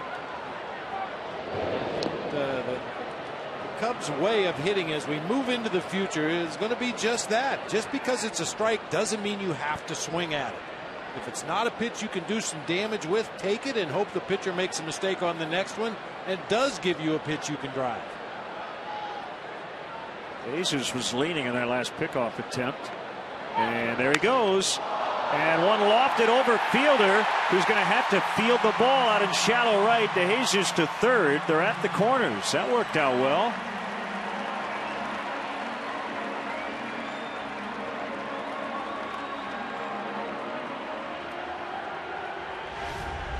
Not exactly the way you draw it up, but it'll work. Tailing fastball right in on the hands of Soriano, just shatters his bat, but he gets enough of it and hits it in a place where the Tigers can't make a play. You can see Worth breaking to cover second base. He can't get there. Prince Fielder was holding on the runner David DeJesus. He can't get there. Pat Listash waving his arm wildly in that third base coach's box, bringing David DeJesus from one corner to the other. Cubs in business here. First and third, nobody out, trying to add on. Cabrera almost even with a bag at third. Fielder playing in at first, and a vicious cut by LaHare. Double play depth up the middle.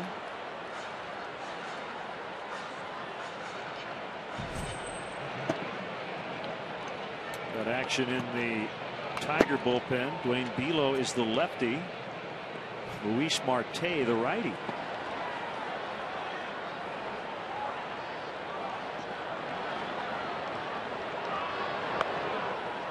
Change up outside. Mets lead Tampa Bay 9-2. Just put up a 6 spot in the 7th. Ike Davis has home run number 6 for the Mets.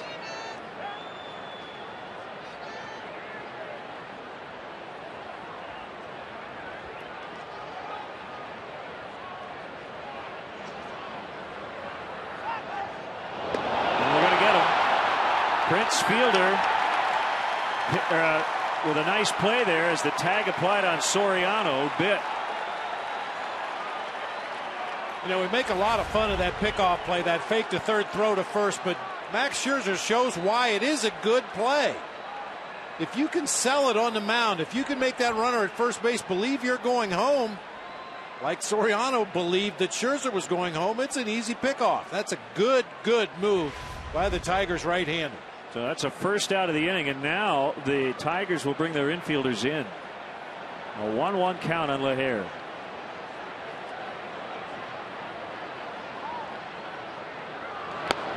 Foul tip. 1-2. You know, Scherzer's thinking about a strikeout here in this spot. He leads the American League with 11.2 punch-outs per 9 innings. Came in with 80 strikeouts. He has 7 tonight.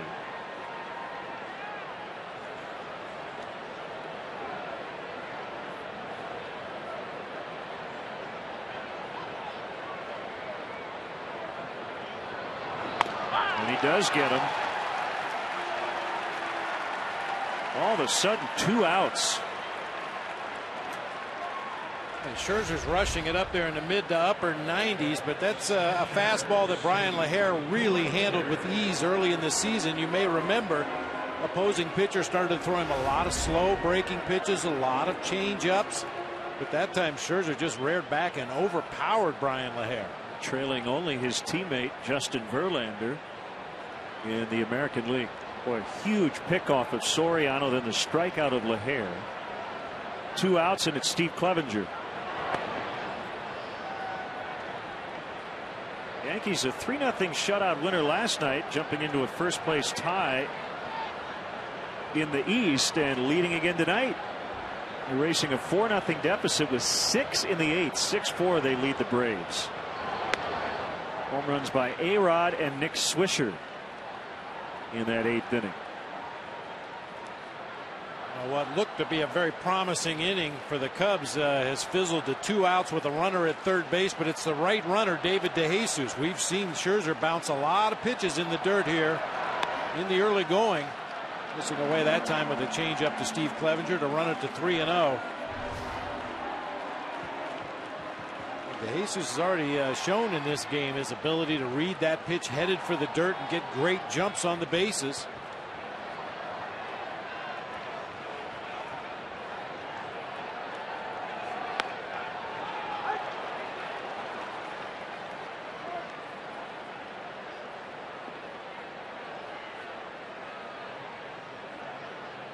Scherzer might be getting near the end of the line here, trying to get out of this 6th inning. He's had to labor in a couple of different frames, the 2nd and here in the 6th. And ball 4.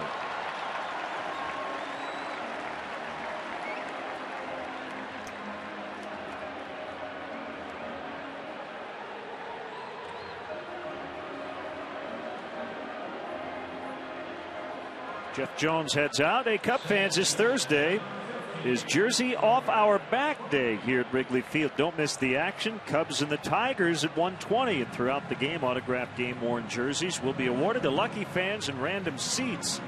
Compliments of Majestic. If it happens in baseball, it happens in Majestic.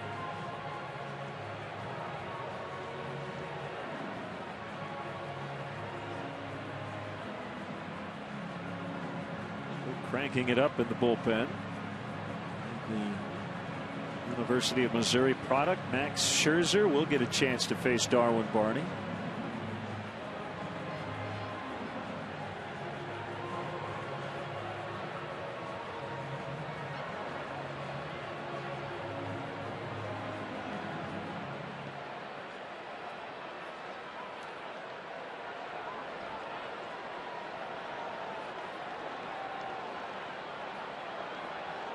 First and third, 2 outs. And the pitch to Barney. Left field, and the Cubs will add on to their lead. 1 run in. DeJesus scores. Clevenger being sent by Listash. He will score. 3-0 on a double by Barney.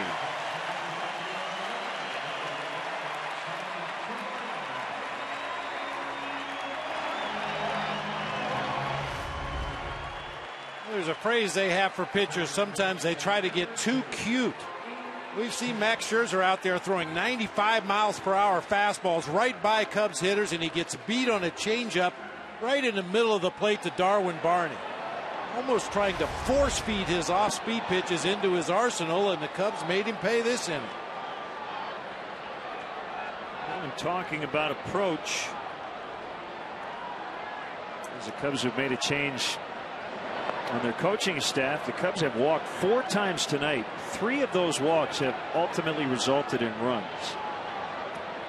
Stewart will be intentionally walked to get to Mahalam.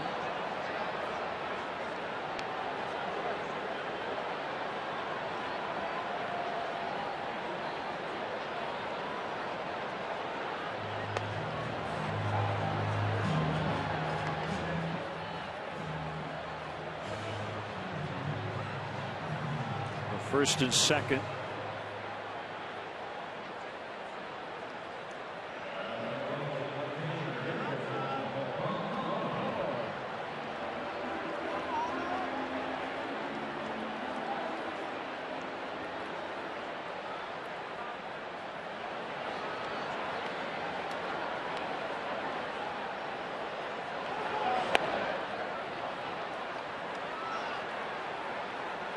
One 1-0 on Mahalam, looking for his first win in a while. Over a month ago, he beat the Braves 1-0 here at Wrigley. It was his 4th consecutive win, but without one over his last 5. On the play, Barney will steal third without a throw.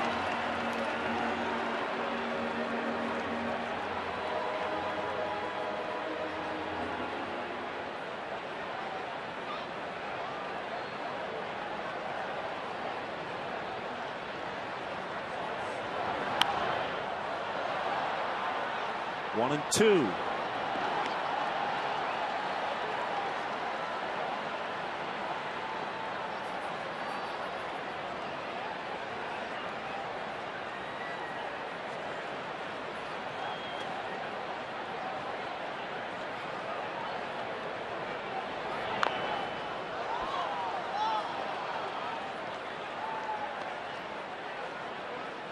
The Cubs have 3 runs. Darwin Barney has 3 RBIs.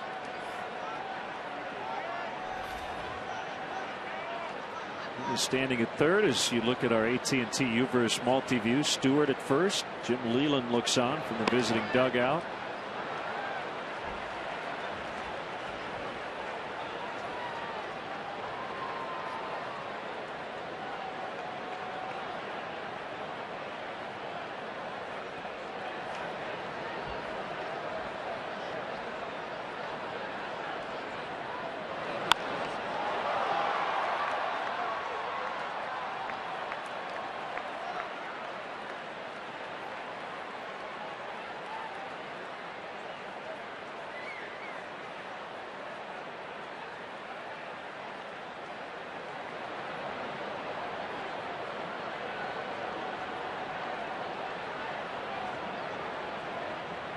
Next one on the way. Look out, a very late swing by Mahalam. Still 2-2. Don't ask me how that guy barehanded that ball. But we're glad he did. Sign him up.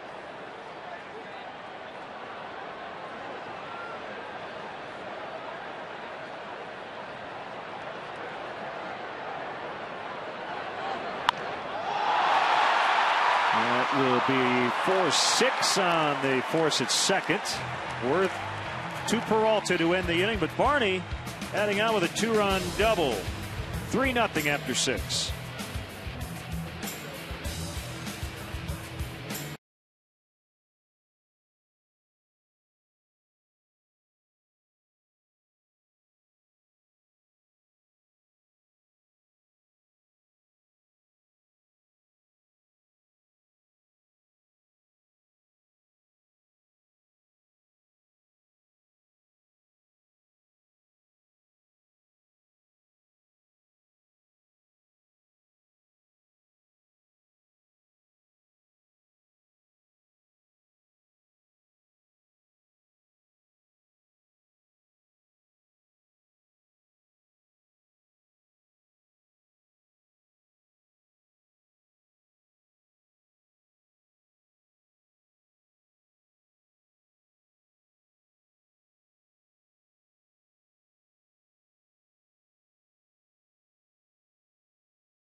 Xfinity high-speed action. The Cubs may need these runs tonight. Leading 1-0, a 2-run double by Darwin Barney with 2 outs in the 6th. And that makes it 3-0 as we get into the 7th. Paul Maholm still working.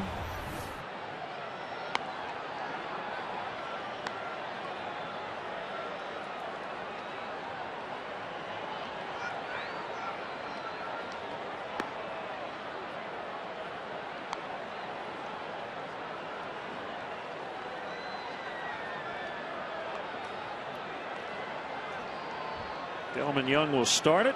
Johnny Peralta, Gerald Laird also due up. Got the Captain Morgan 7th inning stretch coming up.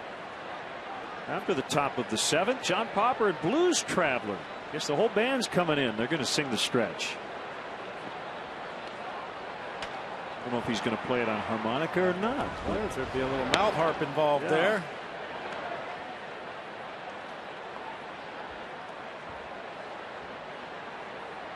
Young 1 for 2. Acquired from Minnesota last year. 2-0.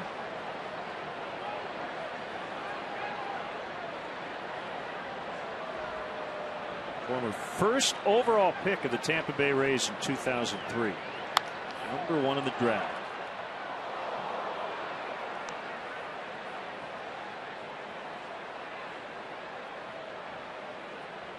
You know, and after Alfonso Soriano hit that home run in the 3rd deck at Target Field on the last road trip, we were marveling at the distance. And Dan Gladden, one of the fine radio announcers for the Twins, was telling us that this man at the plate hit one just to the left of the foul pole down the 3rd baseline. On top of that party deck out there. I mean, you can't even describe how far that ball was away from home plate. But unfortunately for Delman Young, foul ball. Drives that ball to deep left, taken off on Soriano, who can't get it over his head. And Young on his way to second, and he is just safe. They almost got him. That's a double for Young, who was once traded for Matt Garza. That's her first extra base hit tonight. That ball hit like a bullet, turned Soriano around. He tried to make the leaping catch as he got back onto the warning track, but just couldn't catch up to it.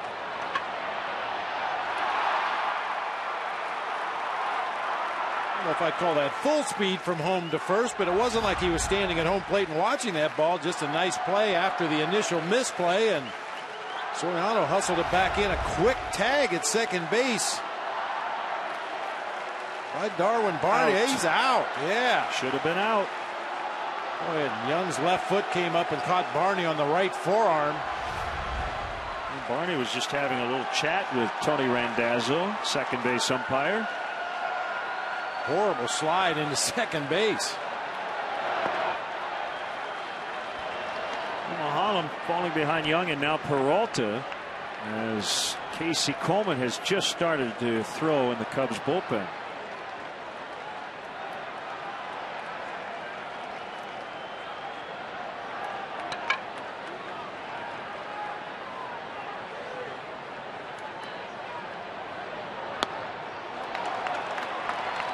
Two and one.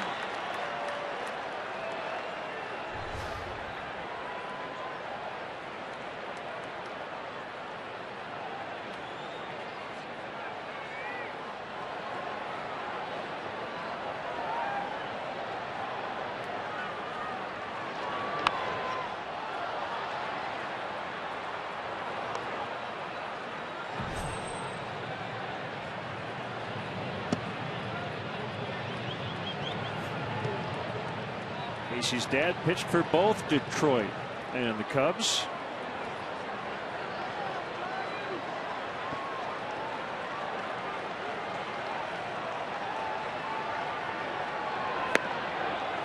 Oh, man. Well, that's just an absolutely perfect pitch by Paul Maholm. The changeup started in the middle of the plate, faded down to the knees, but did not get the call.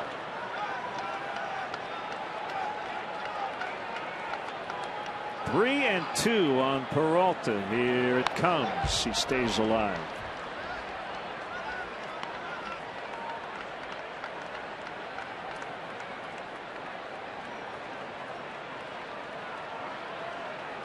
Len, I never thought I'd see the day that I'd agree with anything that Bobby Valentine says, but he's been very vocal recently, talking about the use of instant replay. And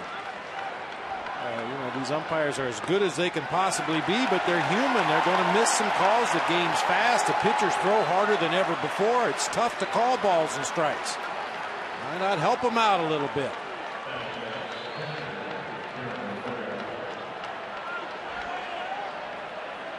And out pops Dale Swaim with a tying run coming to the plate with nobody out.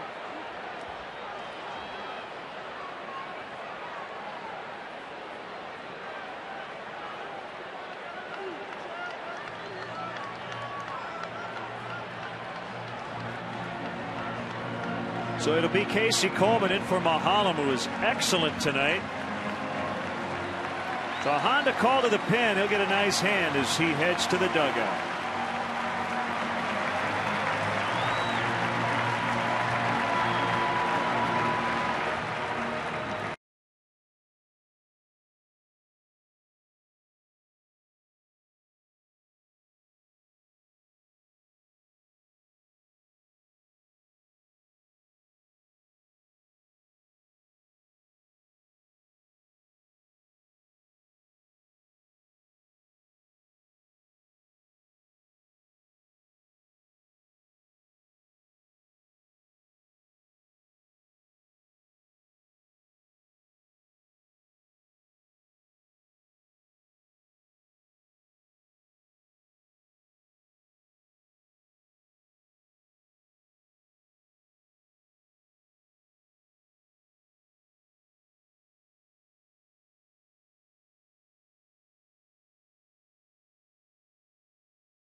Cubs Red Sox series starting Friday afternoon right here at Wrigley Field. To purchase tickets, visit Cubs.com, call 1-800-THE-CUBS, or visit the Wrigley Field box office.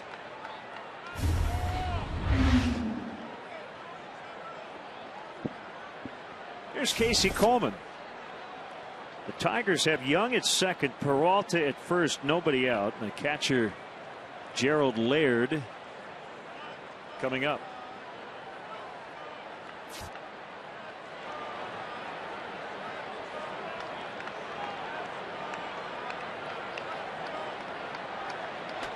Two-run double by Darwin Barney looming large, giving the Cubs a little cushion, but Tigers with their best chance here. Coleman drops down and misses ball one.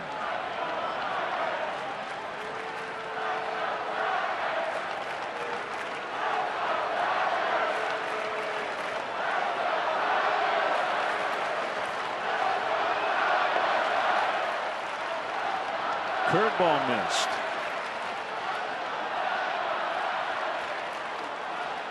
Well, that Mahalam was excellent tonight, as good as we've seen him. 7 strikeouts, a season high.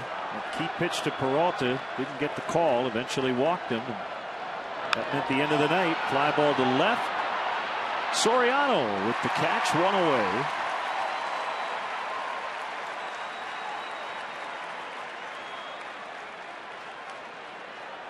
And Worth will be called back into the dugout.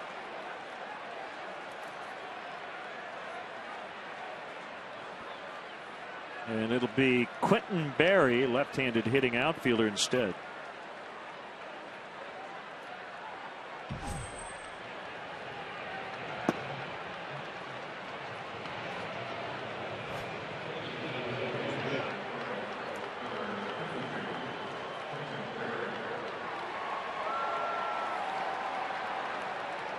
It goes without saying, Len, pinch hitting is something they don't do much of in the American League. This is Quentin Berry's first appearance as a pinch hitter this year. All season, the Tigers have only had 22 pinch hit at bats.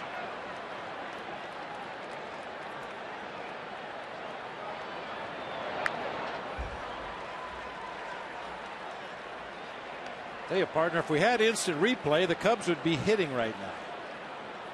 Because the leadoff hitter, Delman Young, was out at second base. Johnny Peralta was strike 3 and fly ball to left field by Laird. But we don't.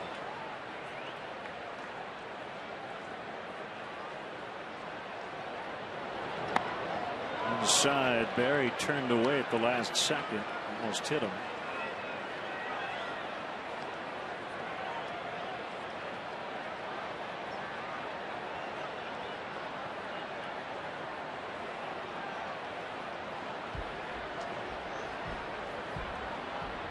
He made his major league debut on May 23rd. Curveball outside, 2-1.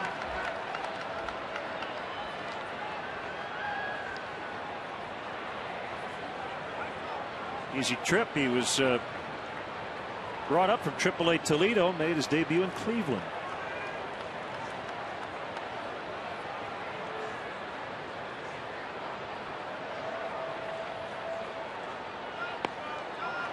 Three and one. Another pinch hitter is on deck. Switch hitting Ramon Santiago for Scherzer.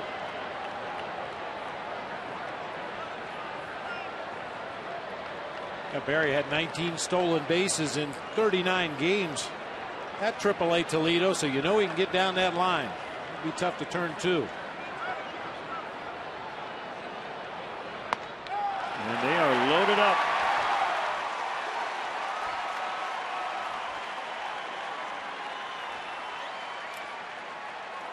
Especially tough to turn 2 when you walk the guy.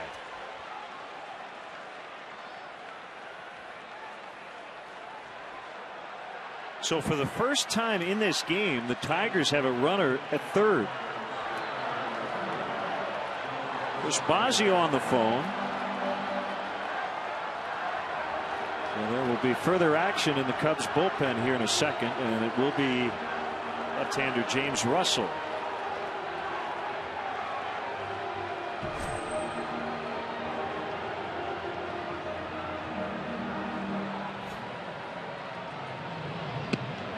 Russell shouldn't be far away. He was throwing a little bit in the 6th inning, just playing some catch down there in the bullpen.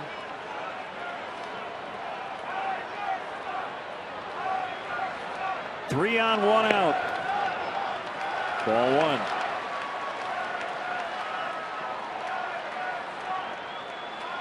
1. Young at third, Peralta at second, Barry at first. And here comes Chris Bosio.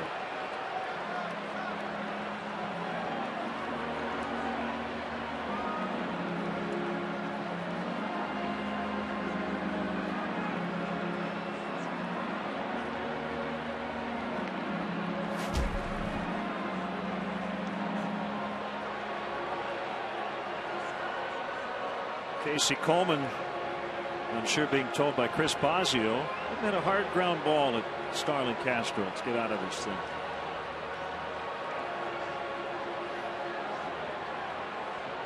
A multi-purpose meeting to the mound right there, not only to give some direction to Casey Coleman, give him a little bit of a breather, remind him he's got defenders behind him, but also give James Russell a little more time to get loose in that Cubs bullpen.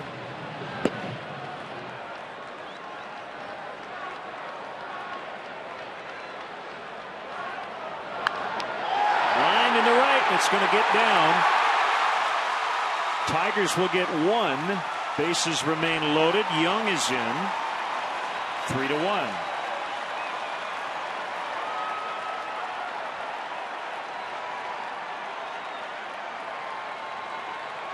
Well played out there by David DeJesus to hold the Tigers to only 1 run on a base hit toward the gap in right center field.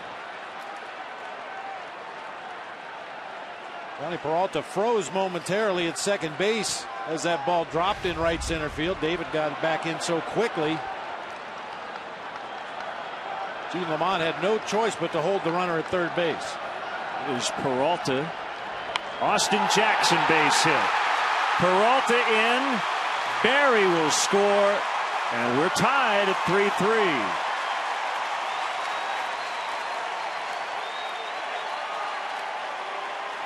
Well, the Tigers surely missed Austin Jackson's bat when he was on the DL. He comes back a couple of days after being activated and just tied the game.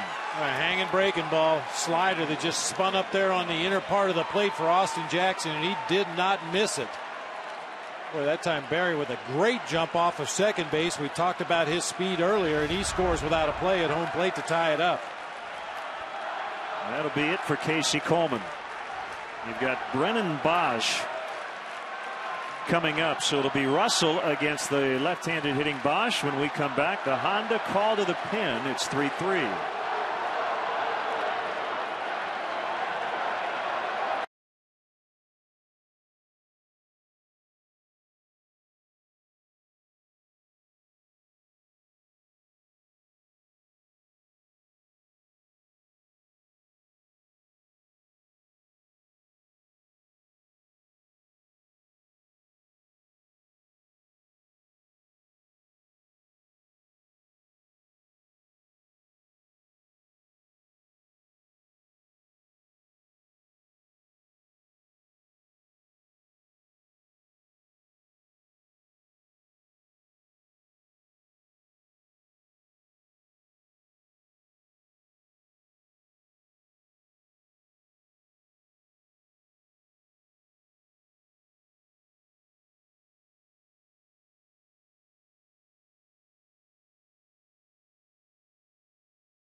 Coming up tonight after Horseshoe Casino Cubs post-game live.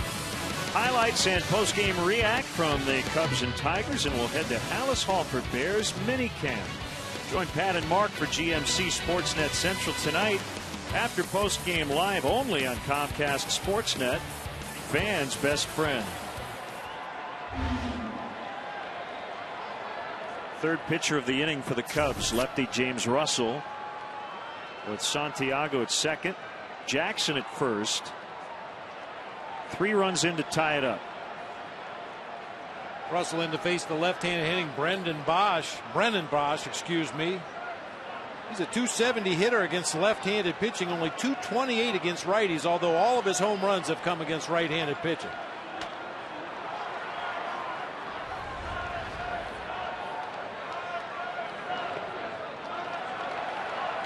Slider in the dirt, ball 1.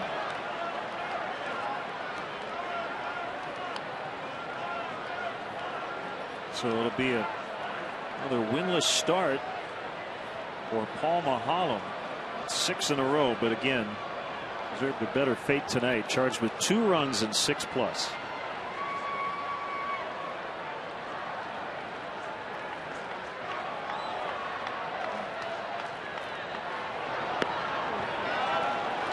Couldn't get Bosch to bite on that slider. 2-0. Paul Maholm's a big fan of instant replay right about now too.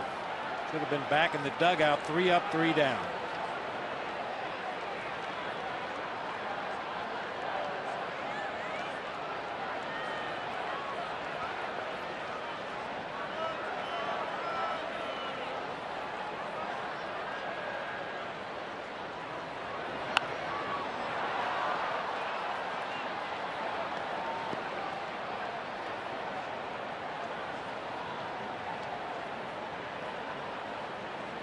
Tigers busting out here in the 7th.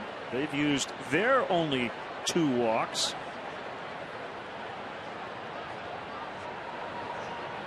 Well, those guys came around to score. They plated 3 in the inning and still only 1 out.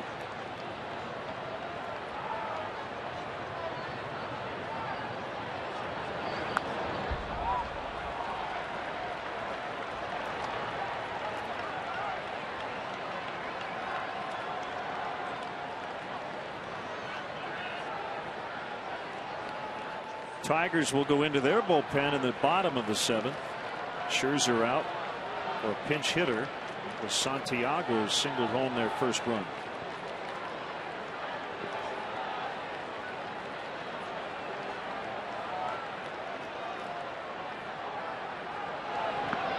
Swing and a miss, strike 3.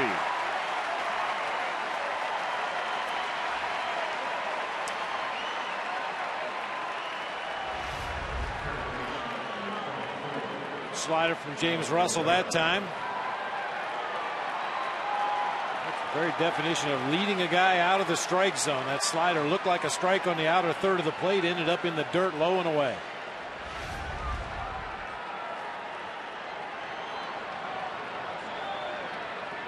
The ever dangerous Miguel Cabrera. And he came in hot, hitting .368 over his last 30 games. 1 for 3 on the evening. All of those previous at bats against the starter Mahalan.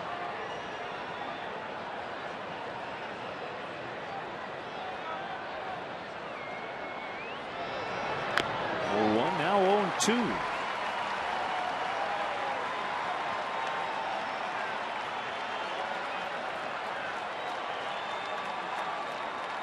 He said it. Cabrera and Field have been deadly in these spots. Runners in scoring position.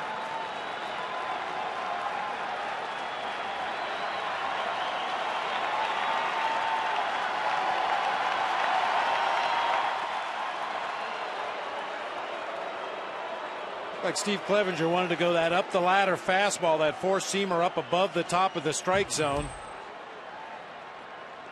I remember in his last at bat when Cabrera flied out to Alfonso Soriano in left center field, he narrowly missed a fastball at the top of the strike zone. James Russell shook off that high fastball. Let's see what they come with this time. There it is. Change up in the dirt. 1-2.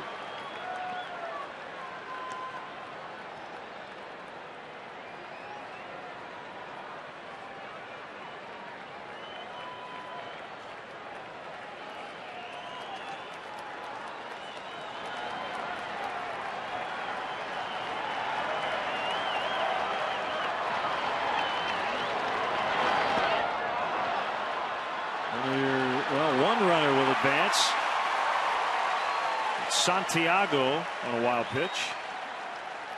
The last two almost hit Cabrera.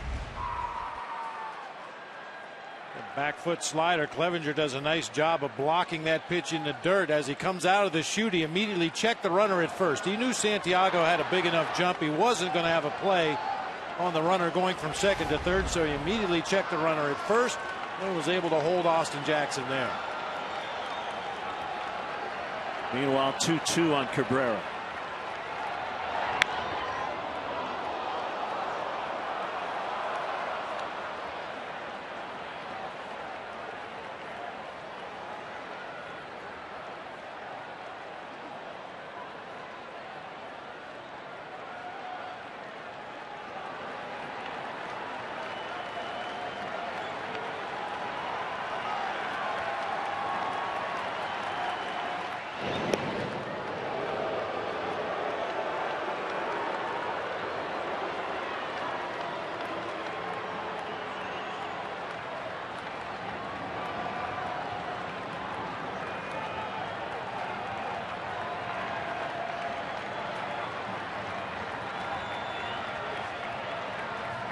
Kick and the 2-2 pitch. Now it's full.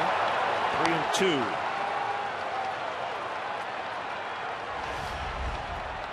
James Russell does have some experience against Prince Fielder. If this is indeed a pitch around situation, pick your poison. You go after the right hand hitting Cabrera or the left-handed hitting Fielder with the bases loaded.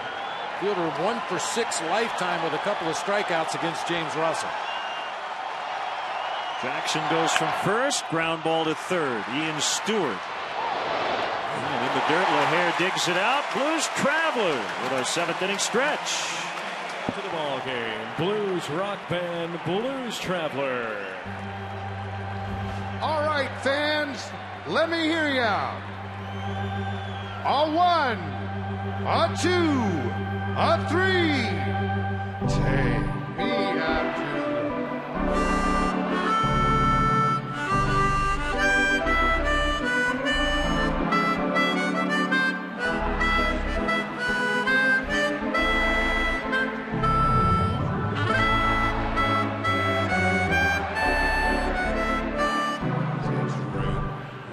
root for the Cubbies.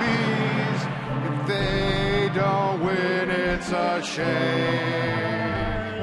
For it's 1, 2, 3 strikes, you're out at the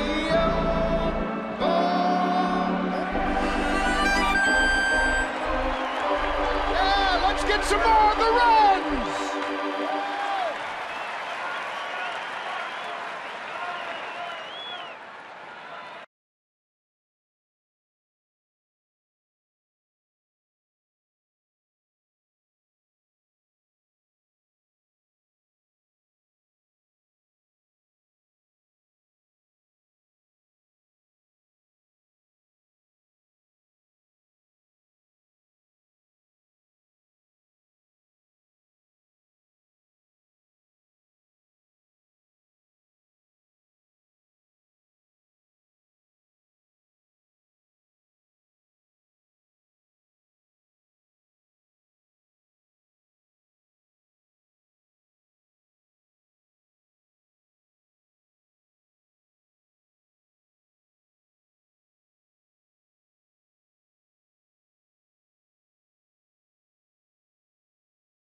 The pinch hit stays in. In fact, he scored the tying run.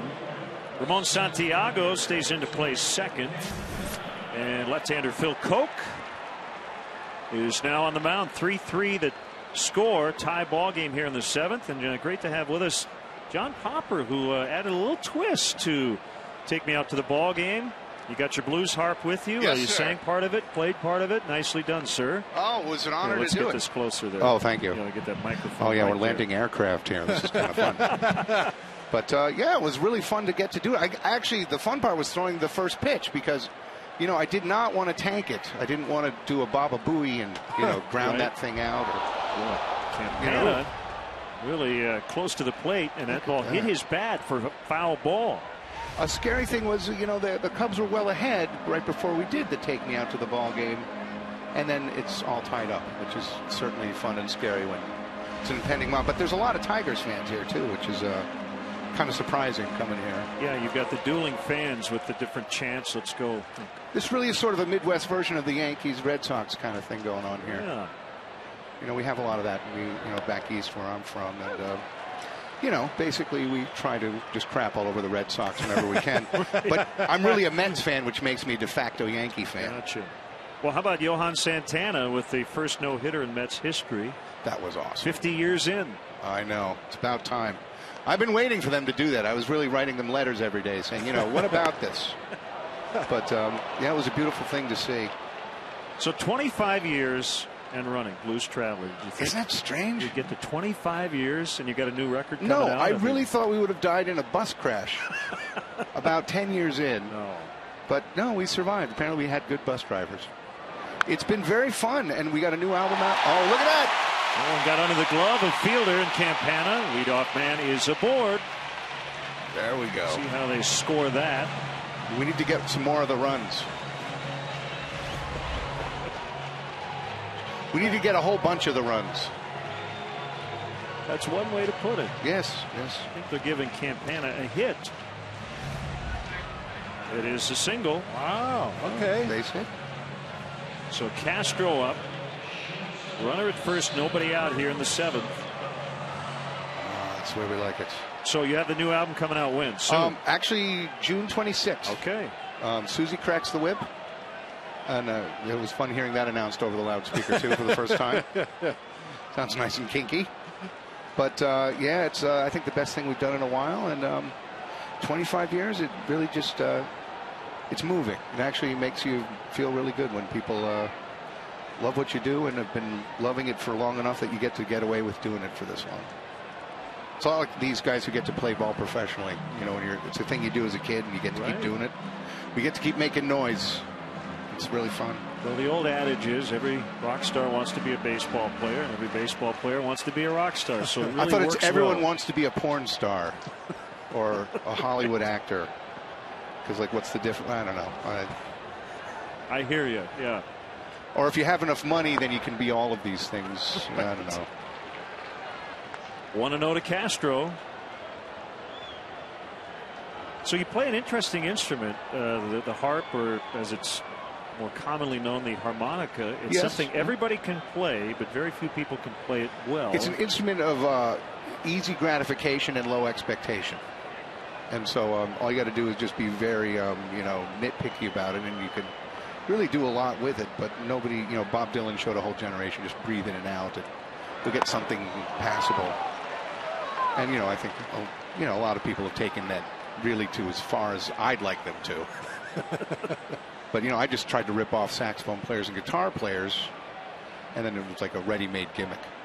I was going to ask, did you have a hero who played that instrument, or you just... Well, Jimi Hendrix is the one that got me wanting to do that on the harmonica, and, you know, that's the thing. Like, if you should hear me play the guitar, I try to do to the guitar what Bob Dylan did to the harmonica. It's sort of payback.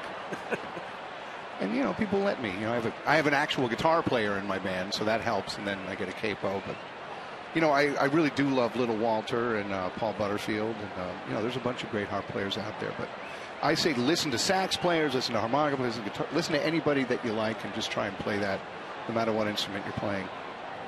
That's good advice. Oh, I love that. And actually watch somebody who plays sports well. I just love watching anybody in the zone. Watching Michael Jordan do that fadeaway thing he used to do. I mean, then that's explained basketball to me. Castro rips that one just foul, about a foot foul. You see fielded by Carlos Marmol in the bullpen. Oh, it's a thing of beauty anyway. Well, John, you guys played Lollapalooza a few years ago. How was that playing in front of a massive audience like that? That was very fun. When you get in front of a crowd like that and they're all amped and they're just screaming and stuff like that, you get carried away in that enthusiasm as well, and it's fun to run amok at a big place like that. And, you know, you see pockets of people having fun, and, you know, it's that room versus you know, like a little tiny room. There's a lot of really cool rooms to play in. Campana runs. Oh, he is safe. Yes, He's got he is. 2 tonight. How about that? He's tied for the major league lead. That's 20 on the season for Tony Campana. Let's check that replay. He gets a great jump against the left-hander Koch. Not always an easy thing to do for a base stealer, but not even close at second base. Man, is he fast. Yeah. He runs the bases like you play the harmonica. I was going to say he runs about as fast as I think about going to second. Meantime, 2-2 on Castro. The Cubs have the go-ahead run already in scoring position with no outs. Oh, a chopper foul. Well, John, we appreciate you stopping by, and we look forward to the new album. One of the more unique sounds in all of rock and roll. And you've been doing it for a long time, very successfully, and we hope you do it for 25 more years. We will keep blowing and sucking as long as they let us. And I meant what I said. Let's get some more of those runs here. Thanks for stopping by, John. Pleasure. Good luck. Thank you very John much. Popper and Blues Traveler Appreciate it. handling our 7th inning stretch tonight.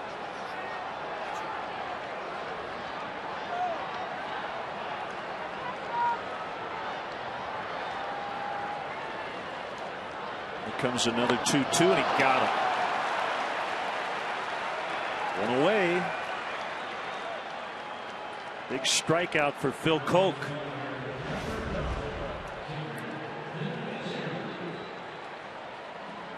Him on a slider.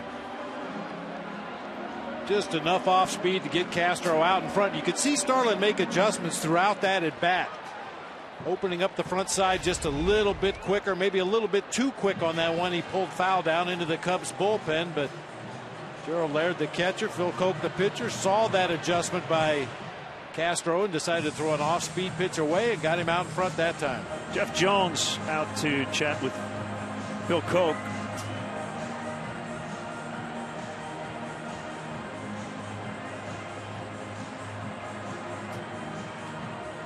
Most your guests in luxury in the Budweiser Bleachers. The Budweiser Bleachers Suite features a sports bar atmosphere with new TVs, bar-style tables and windows that open to give you the atmosphere of the bleachers in your own private room. The suite can hold up to 100 guests and includes food, drinks, and parking. For more information, visit Cubs.com/suites or call 773-404-4200.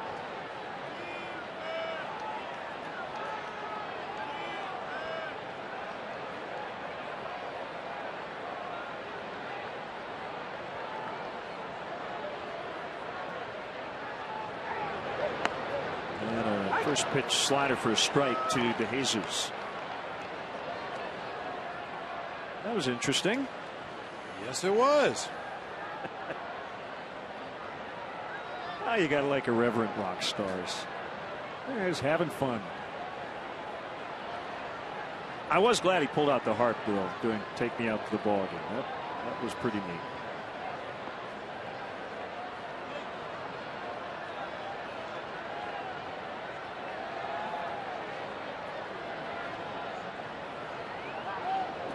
Faking a throw to second. Well, we'll keep a close watch on Campana. You saw earlier already 6 steals of third this season for Campana. Well, that's a good thing for the Cubs. You get that Tiger infield defensively broken up a little bit. Guys playing out of position, trying to make sure Campana doesn't steal third. That's going to open holes for David DeJesus.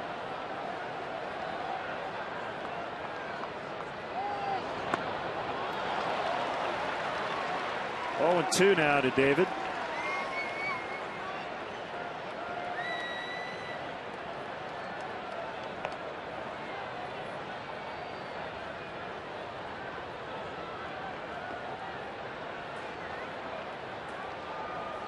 How about that? 10 for 11 in stolen base attempts of third in his career.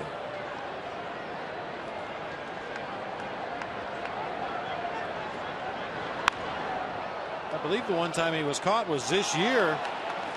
A.J. Ellis from the Dodgers actually caught Tony at second and third in the same ball game. Good call.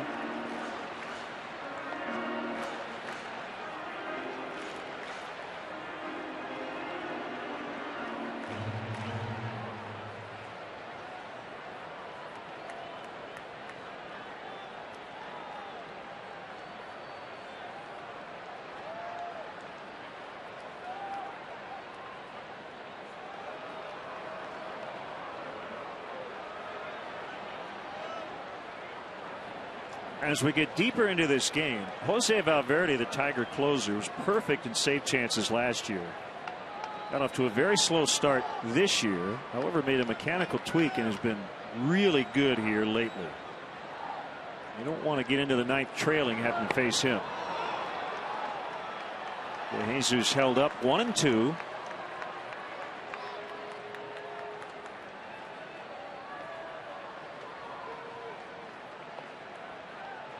Valverde involved in some controversy recently, was accused of possibly spitting on the baseball as he was out on the mound. He put the ball in his glove, brought his glove up near his face. It appeared that he may have expectorated on the baseball. He denies it, said he was just sweating excessively out there on the mound.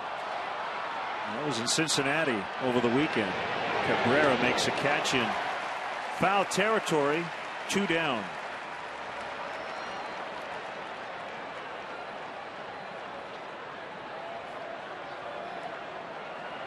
I think they'll walk Soriano with Leher on deck with that left-handed pitcher on the mound. You see the universal sign for an intentional walk as Jim Leyland holds up 4 fingers. The secondary signal when you hold up 4 fingers is when you get tossed by an umpire and you tell him that's the 4th time you missed a call tonight.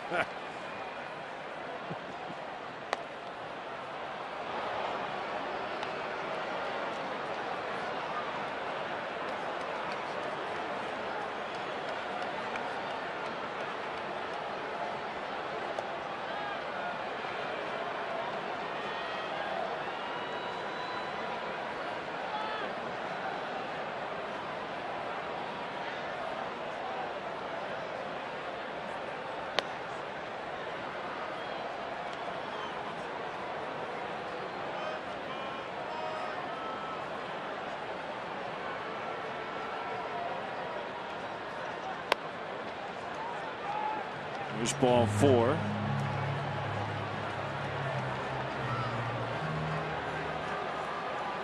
Had their issues this season in the bullpen.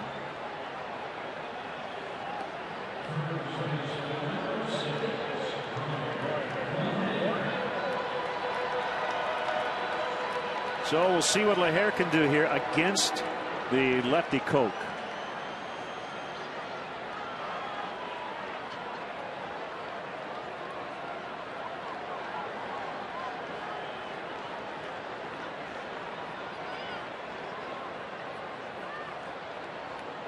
Brian hitting 111 against lefties.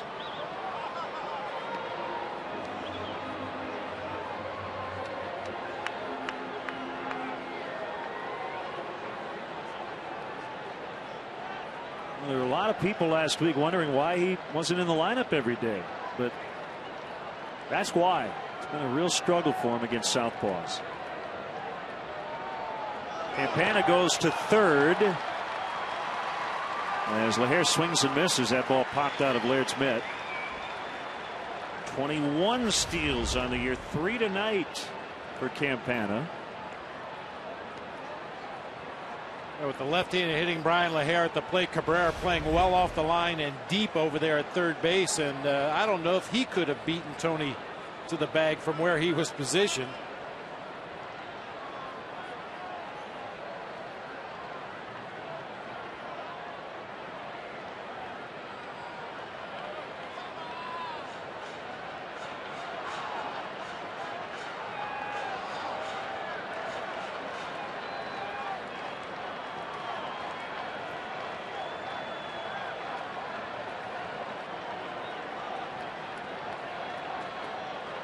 One strike on LaHair. Make it 2.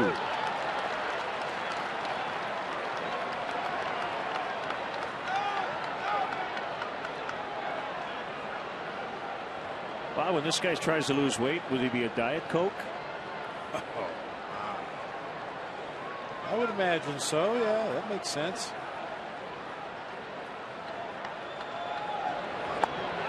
Swing and a miss. So Koch gets out of it.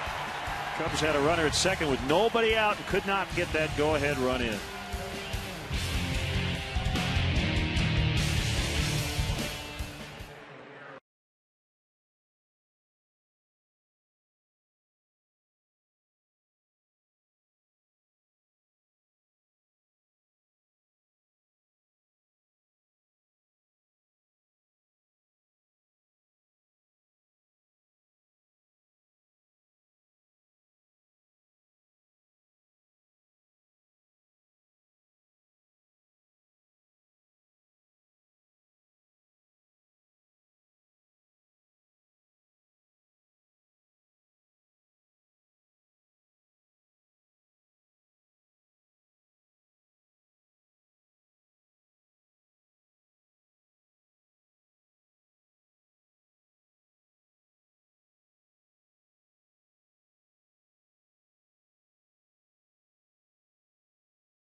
Scores and live pitch type with Cubs in-game live only at csnchicago.com, brought to you by Liberty Mutual.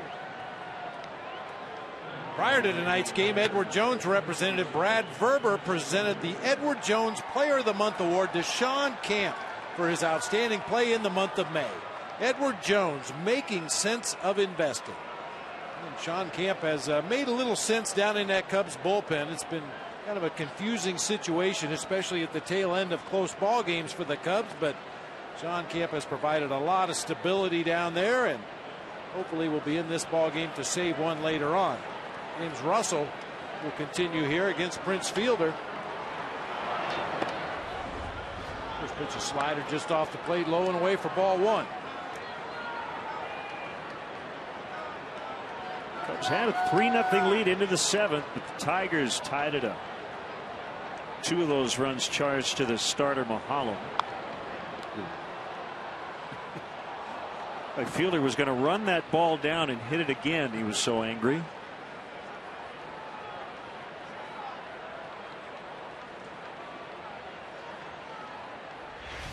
That old saying, he doesn't get cheated.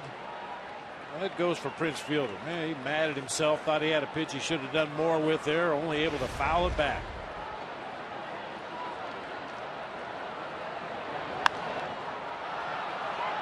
Shallow left. Who's going to get it? Nobody. As it drops foul. If you could perfectly place a foul pop that would land untouched, that's the spot. Long run for Castro and Soriano. Nobody could get it.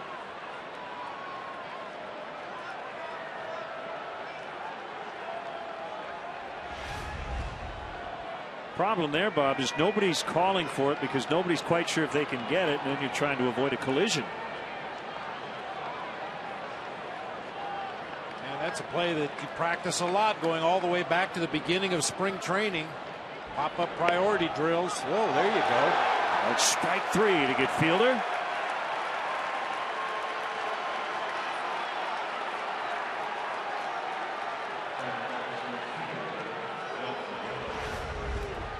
The home plate umpire Todd Titchener's been a little inconsistent on that low strike. He's given some, he's taken some away, and this time gives it to James Russell, takes it away from Prince Fielder.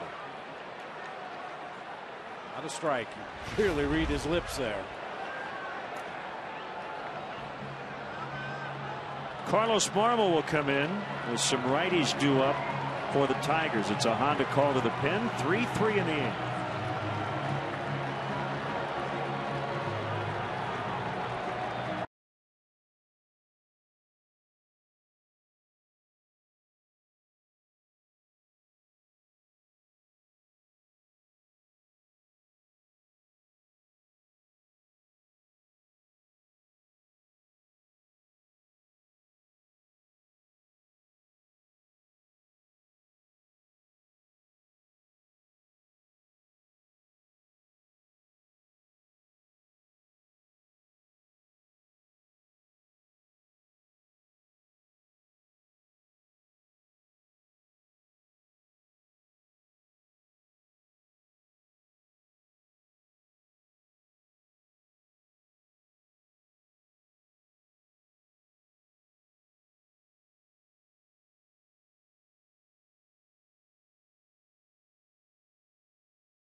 Chicago Cubs at Cubs.com. Browse the largest online selection of authentic team gear, including official caps, t-shirts, jerseys, collectibles, and more.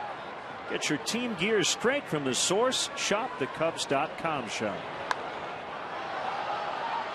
Honda call to the pen. Carlos Marmol is in to face Delman Young. Foul strike. It's been a while since we've seen Carlos. He pitched 2 games in the Giants series out in San Francisco on the last road trip. He pitched the middle game of the Brewers series. We did not see him at all in Minnesota. I saw him. Well, we saw him, but didn't see him on the mound. Oh. 0-2. I knew what you meant.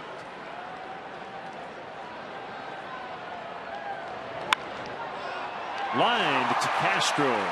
2 away. Oh, good job by James Russell. Faced 3 guys and got all of them.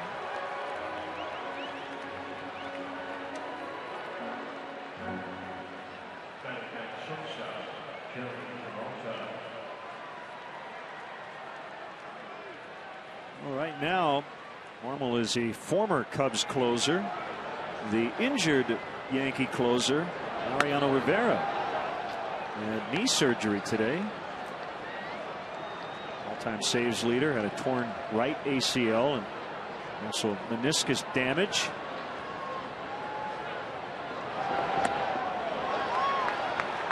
One and one on Peralta.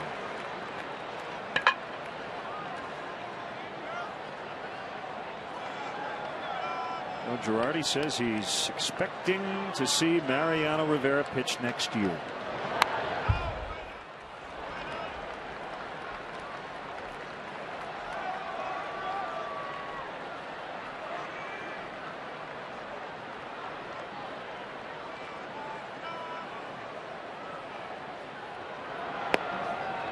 Slider missed outside. Hey, Bob, good to see that Brian Roberts was back in the Orioles lineup.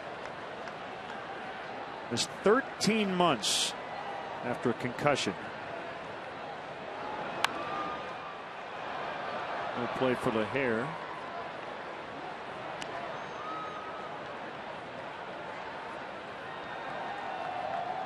And the Orioles an 8-6 win tonight, and Roberts went 3 for 4 from the leadoff spot.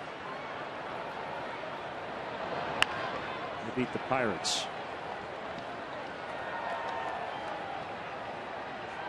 Hey, Roberts, a guy whose name came up quite often in the offseason in years past as a potential target for the Cubs.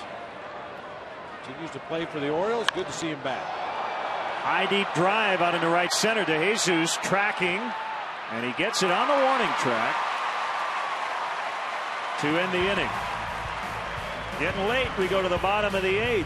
3-3.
Lock.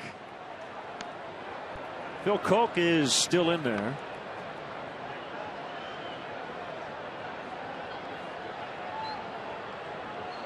Clevenger, Barney, and Stewart due up.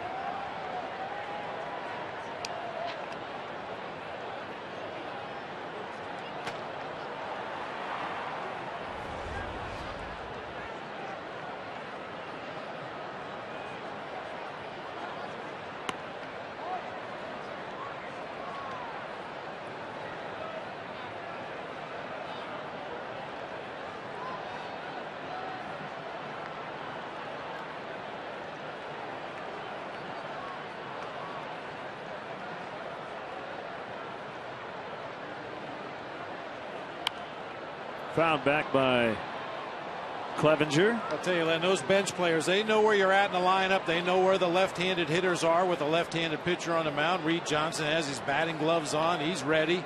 Joe Mather, bat in hand, gloves on. He's ready. You would assume they're both potentially preparing for Ian Stewart's spot. And with that in mind, Jim Leland has a right-hander of his own warming up in the bullpen. This is where the cat and mouse starts. Late in a close ball game.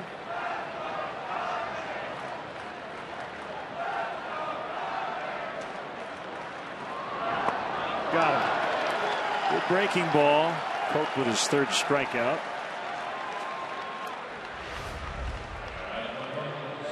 It's the old American Legion curveball. Started right at the hitter, breaking right over the middle of the plate. That time Steve Clevenger, who normally hangs in really tough against the left-handed pitcher, couldn't do anything but watch it go by. Luis Marte. Nationals beat the Blue Jays 4-2 for their 5th straight win. Bryce Harper's homer went off the restaurant in center field at Rogers Center.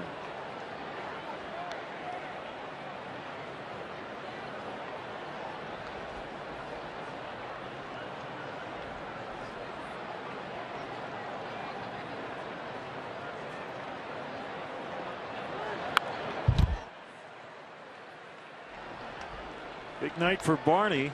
All 3 Cubs RBIs. Clay Buchholz really good tonight as the Red Sox snapped a 4-game losing streak.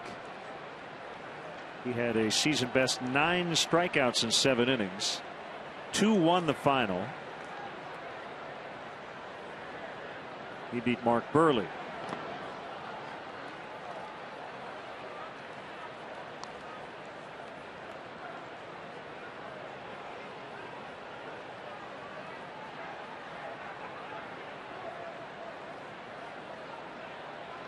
Reds back in sole possession of first.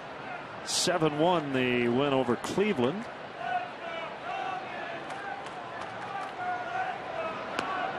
Joey Votto's 7th inning home run made it 57 consecutive games at Great American Ballpark with at least 1 home run. That's the longest streak currently in the majors.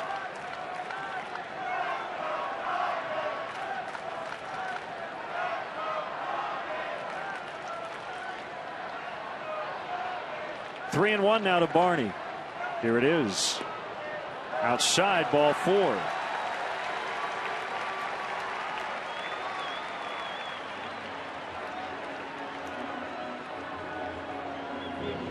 Sean Camp throwing for the Cubs. It will be Stewart against Coke.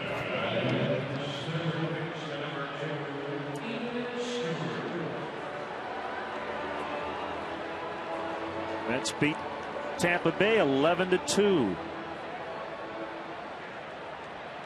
Chris Young is back. 2nd major league outing since coming back from shoulder surgery. He got the win.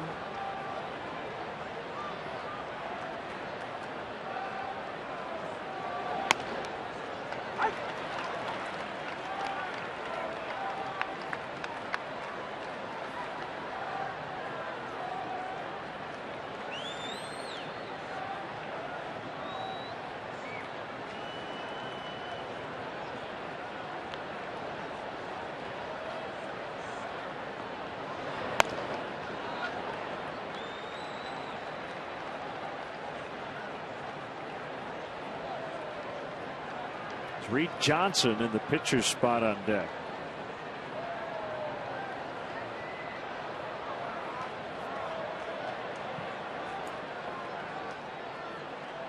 Brief timeout as you saw that baseball roll behind home plate back there by the bricks. Got loose from the Cubs bullpen.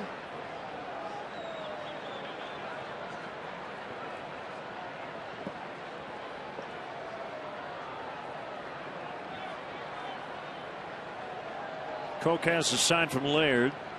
Deep breath and a step off.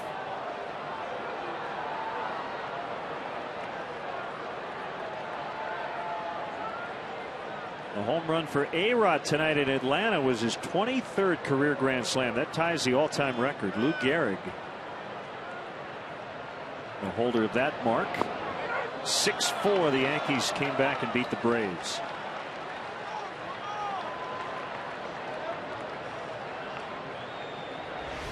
Slow breaking ball that time, way out of the strike zone by Phil Cope. Just couldn't hold up. Yankees in sole possession of first in the American League East. They've won 10 of 12.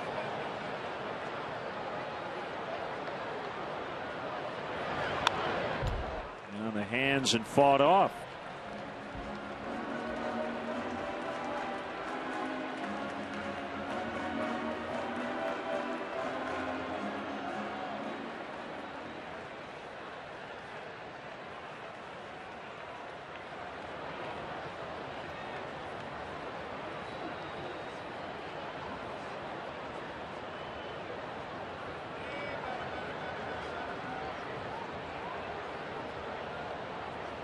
Another step off by Koch.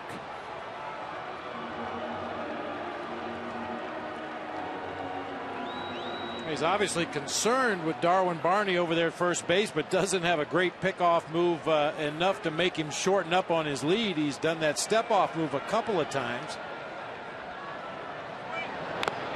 Foul tip, strike 3. 4 of the 5 outs Koch has gotten have been punch outs.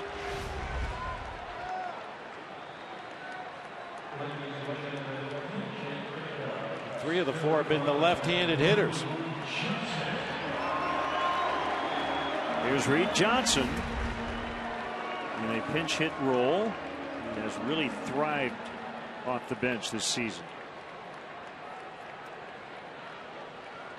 7 for 16 on the season with a homer and 3 driven in as a pinch hitter.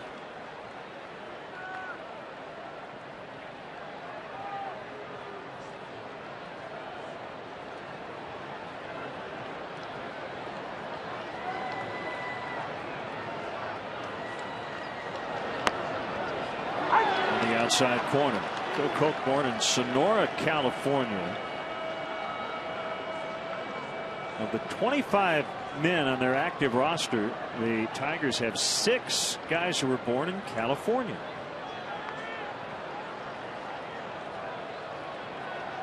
Five are from the Dominican Republic.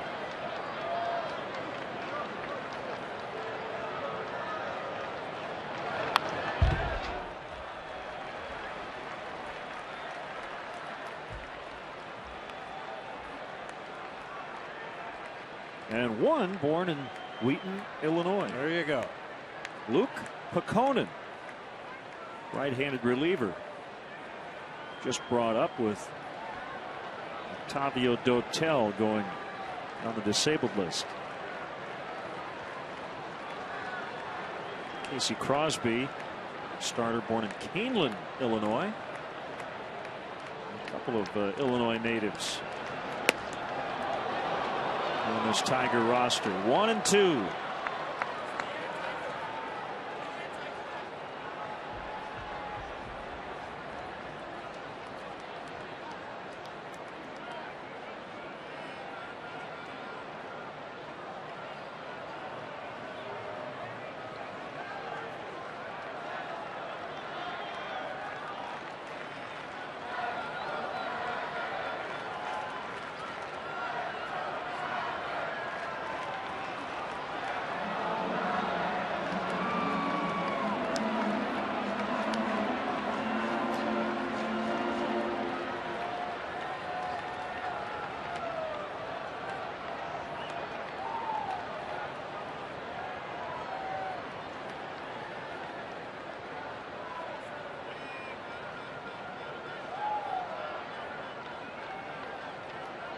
Big leg kick. The 1-2's fouled away.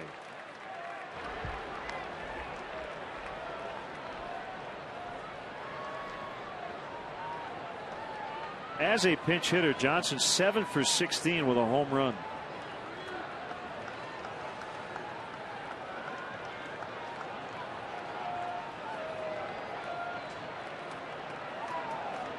Second most pinch hits in the majors.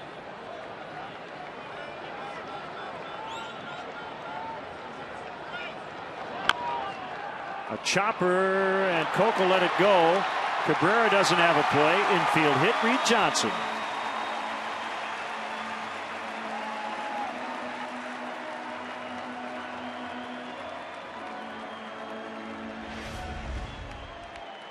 Swinging bunt from Reed Johnson, just pounds it off of home plate. The high chopper to the third base side. Koch probably had a better chance of making that play than did Miguel Cabrera, who was playing deep with 2 strikes. Comes in and makes the bare hand play, but decides to hang on to it this time as Reed Johnson legs it out for an infield hit.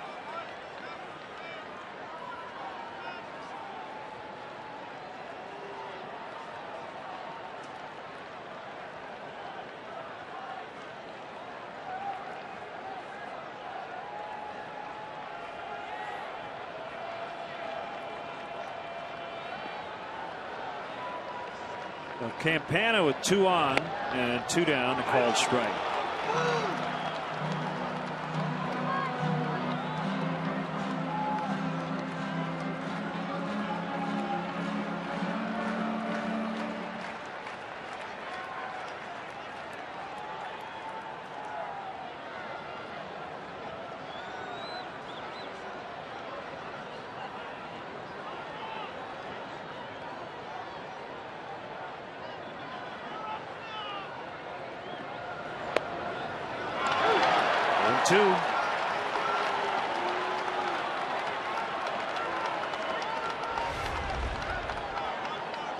Nothing tricky from Koch. 2 low fastballs right at the knees in the low 90s to jump ahead in the count. 0-2. Cabrera is still playing even with the baseline at third. Fielder way back on the right side of the infield. Wouldn't expect a 2-strike bunt from Tony, but you never know. Ground ball. Throw will go to second. Save! Well, Peralta made one right decision. He knew he had no play on Campana, but his throw was not right on the bag, and Santiago was either late or didn't get his foot on it. We'll check it out here. Yeah, when you talk about that neighborhood play at second base, that's providing everything goes according to plan. Field the ball cleanly, make a good throw, and this time Peralta's throw is high.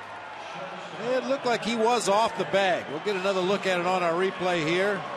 Oh, boy, very, very close. Looked like he may have still had his toe in contact with the base. However, because the throw was offline and high, they're not going to give you the benefit of the doubt on that neighborhood play.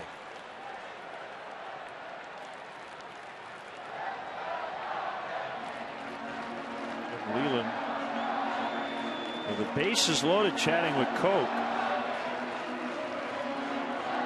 And he's going to leave him in to face Starlin Castro. He's got Marte up in the bullpen.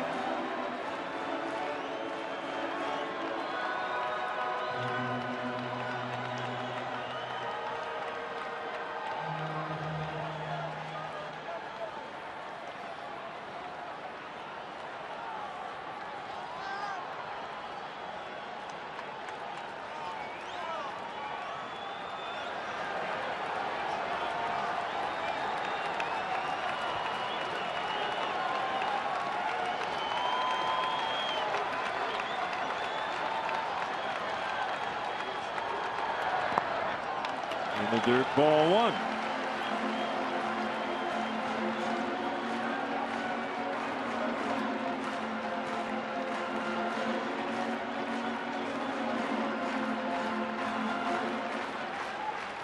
Barney walked with 1 out. Johnson with an infield single after 2 were out, and Campana reached on a fielder's choice. An error on Peralta trying to force Johnson at second. And now it's Castro. And the 1-0 pitch out of the mid of Laird. 2-0.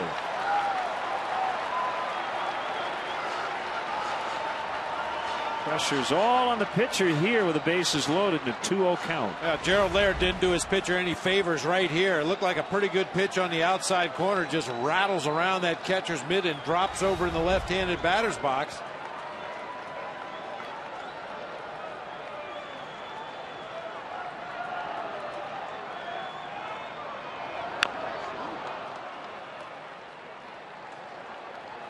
2-1.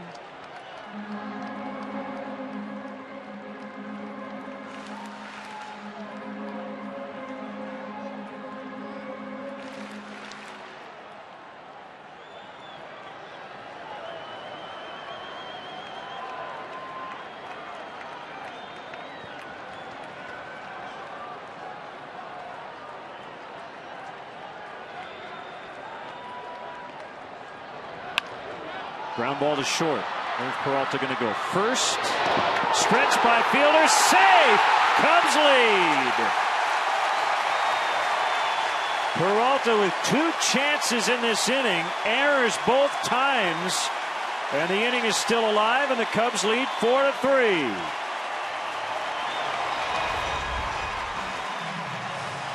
Good hustle by Castro. A little topper. He's getting down that first baseline. Peralta did everything right except threw wide to first base. Prince Fielder. Oh my. I was going to say Prince Fielder was pulled off the bag by the wide throw, but the replay looked like he was on the bag when he made the catch. Wow. It's a game that's just screaming out for instant replay. Base is still loaded. 2 huge errors here in the 8th. And it's to Jesus.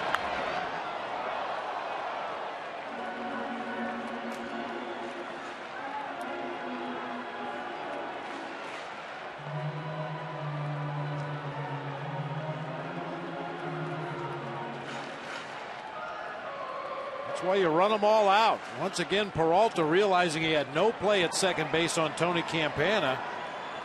Had to throw across the diamond to first, and Castro busting it down that first baseline.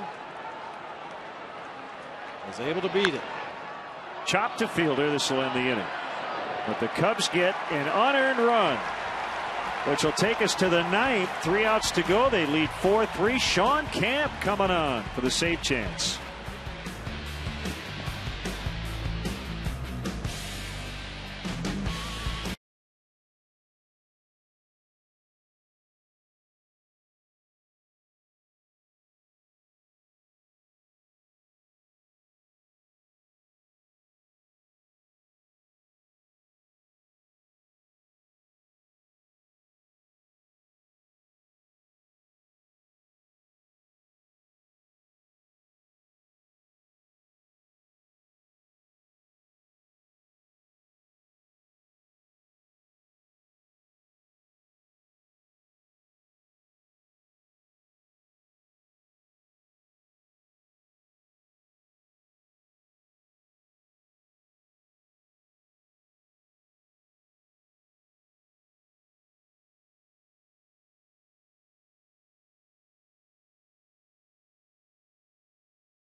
More on defense. Prince Fielder hitting into a 3-6-3 twin killing back in the 4th inning. LaHare to Castro.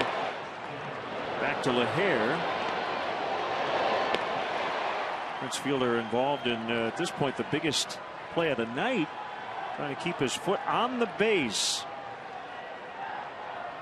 and sure looked like it was when the ball was in there, but call made by Larry Vanover. Cubs take advantage of it. Reed Johnson now playing left for Soriano. Here's Sean Camp trying to get the save. Had a wild night on Friday as he was trying to save the game in Minnesota. Unable to do so. Did get out of a huge jam later. Runner at third with nobody out before losing the game in the 10th.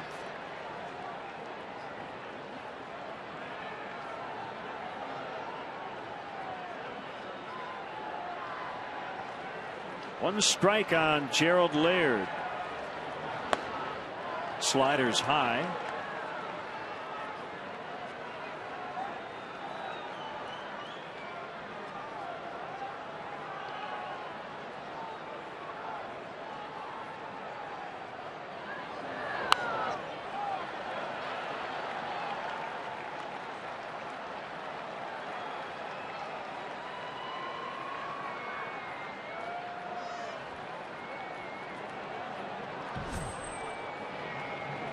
Valverde and Benoit up just in case in the Detroit pen. That is caught by Ian Stewart for the first down.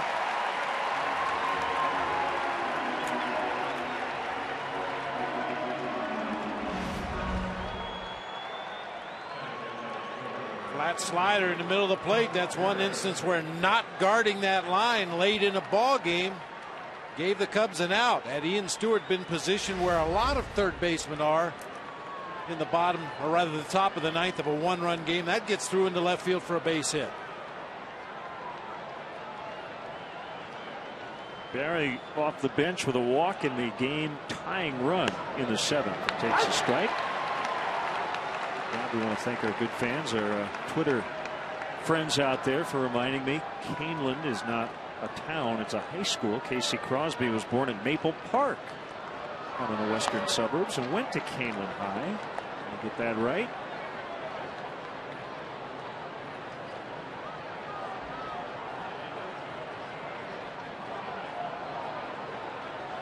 Here comes Camps 1-1.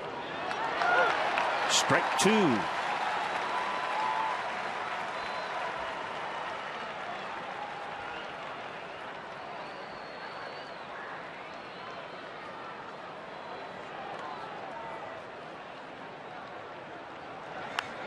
Fouled back.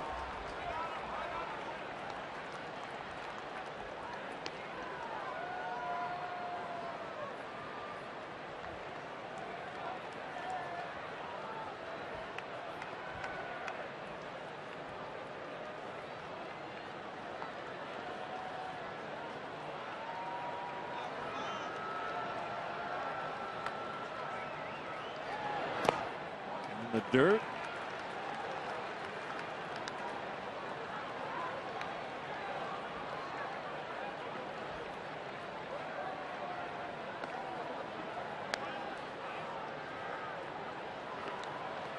Santiago on deck.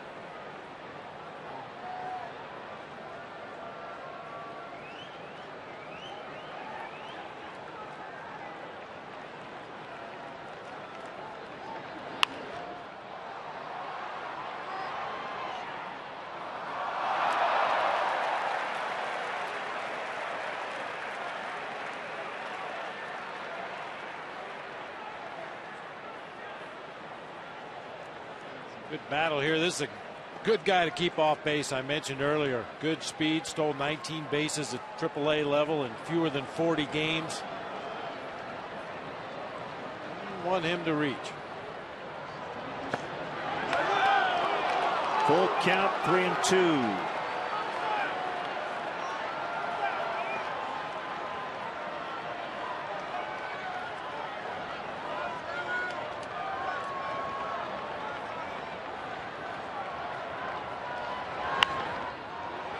Castro out, gets to the spot, 2 down.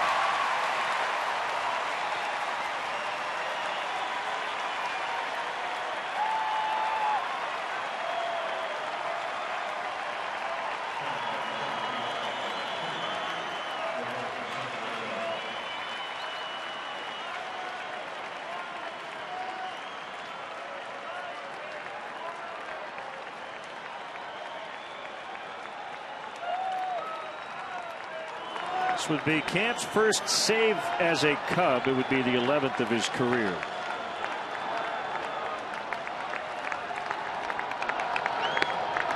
And the first pitch strike.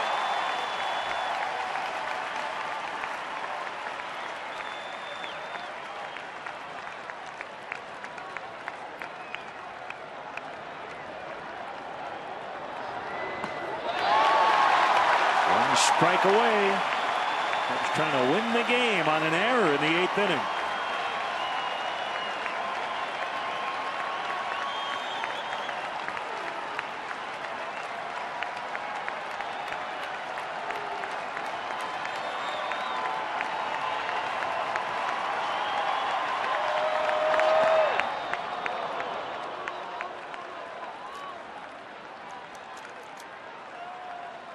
Tomorrow night, Porcello and Garza here at the ballpark. Thursday afternoon, Verlander and Wood.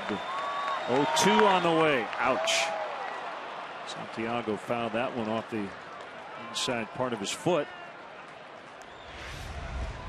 Yeah, Sean Kemp can make a hitter do this. Everything he throws has a lot of late movement, whether it's that flat slider, the sinking fastball, the changeup. A lot of hitters just catch the very top portion of the baseball.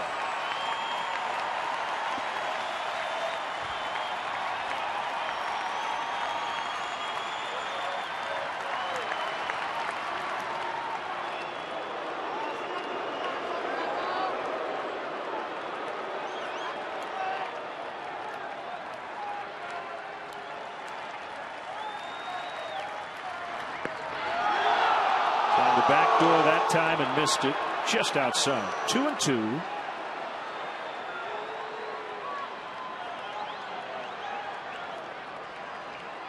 Everybody's standing here. A 1-run game in the 9th. On the ground. Cubs win. They just snapped a 12-game losing streak in 1-run decisions. A 4-3 win tonight as they take game 1 of this series. They couldn't hold a 3-0 lead, but took advantage of a couple of errors in the 8th inning and beat the Tigers tonight.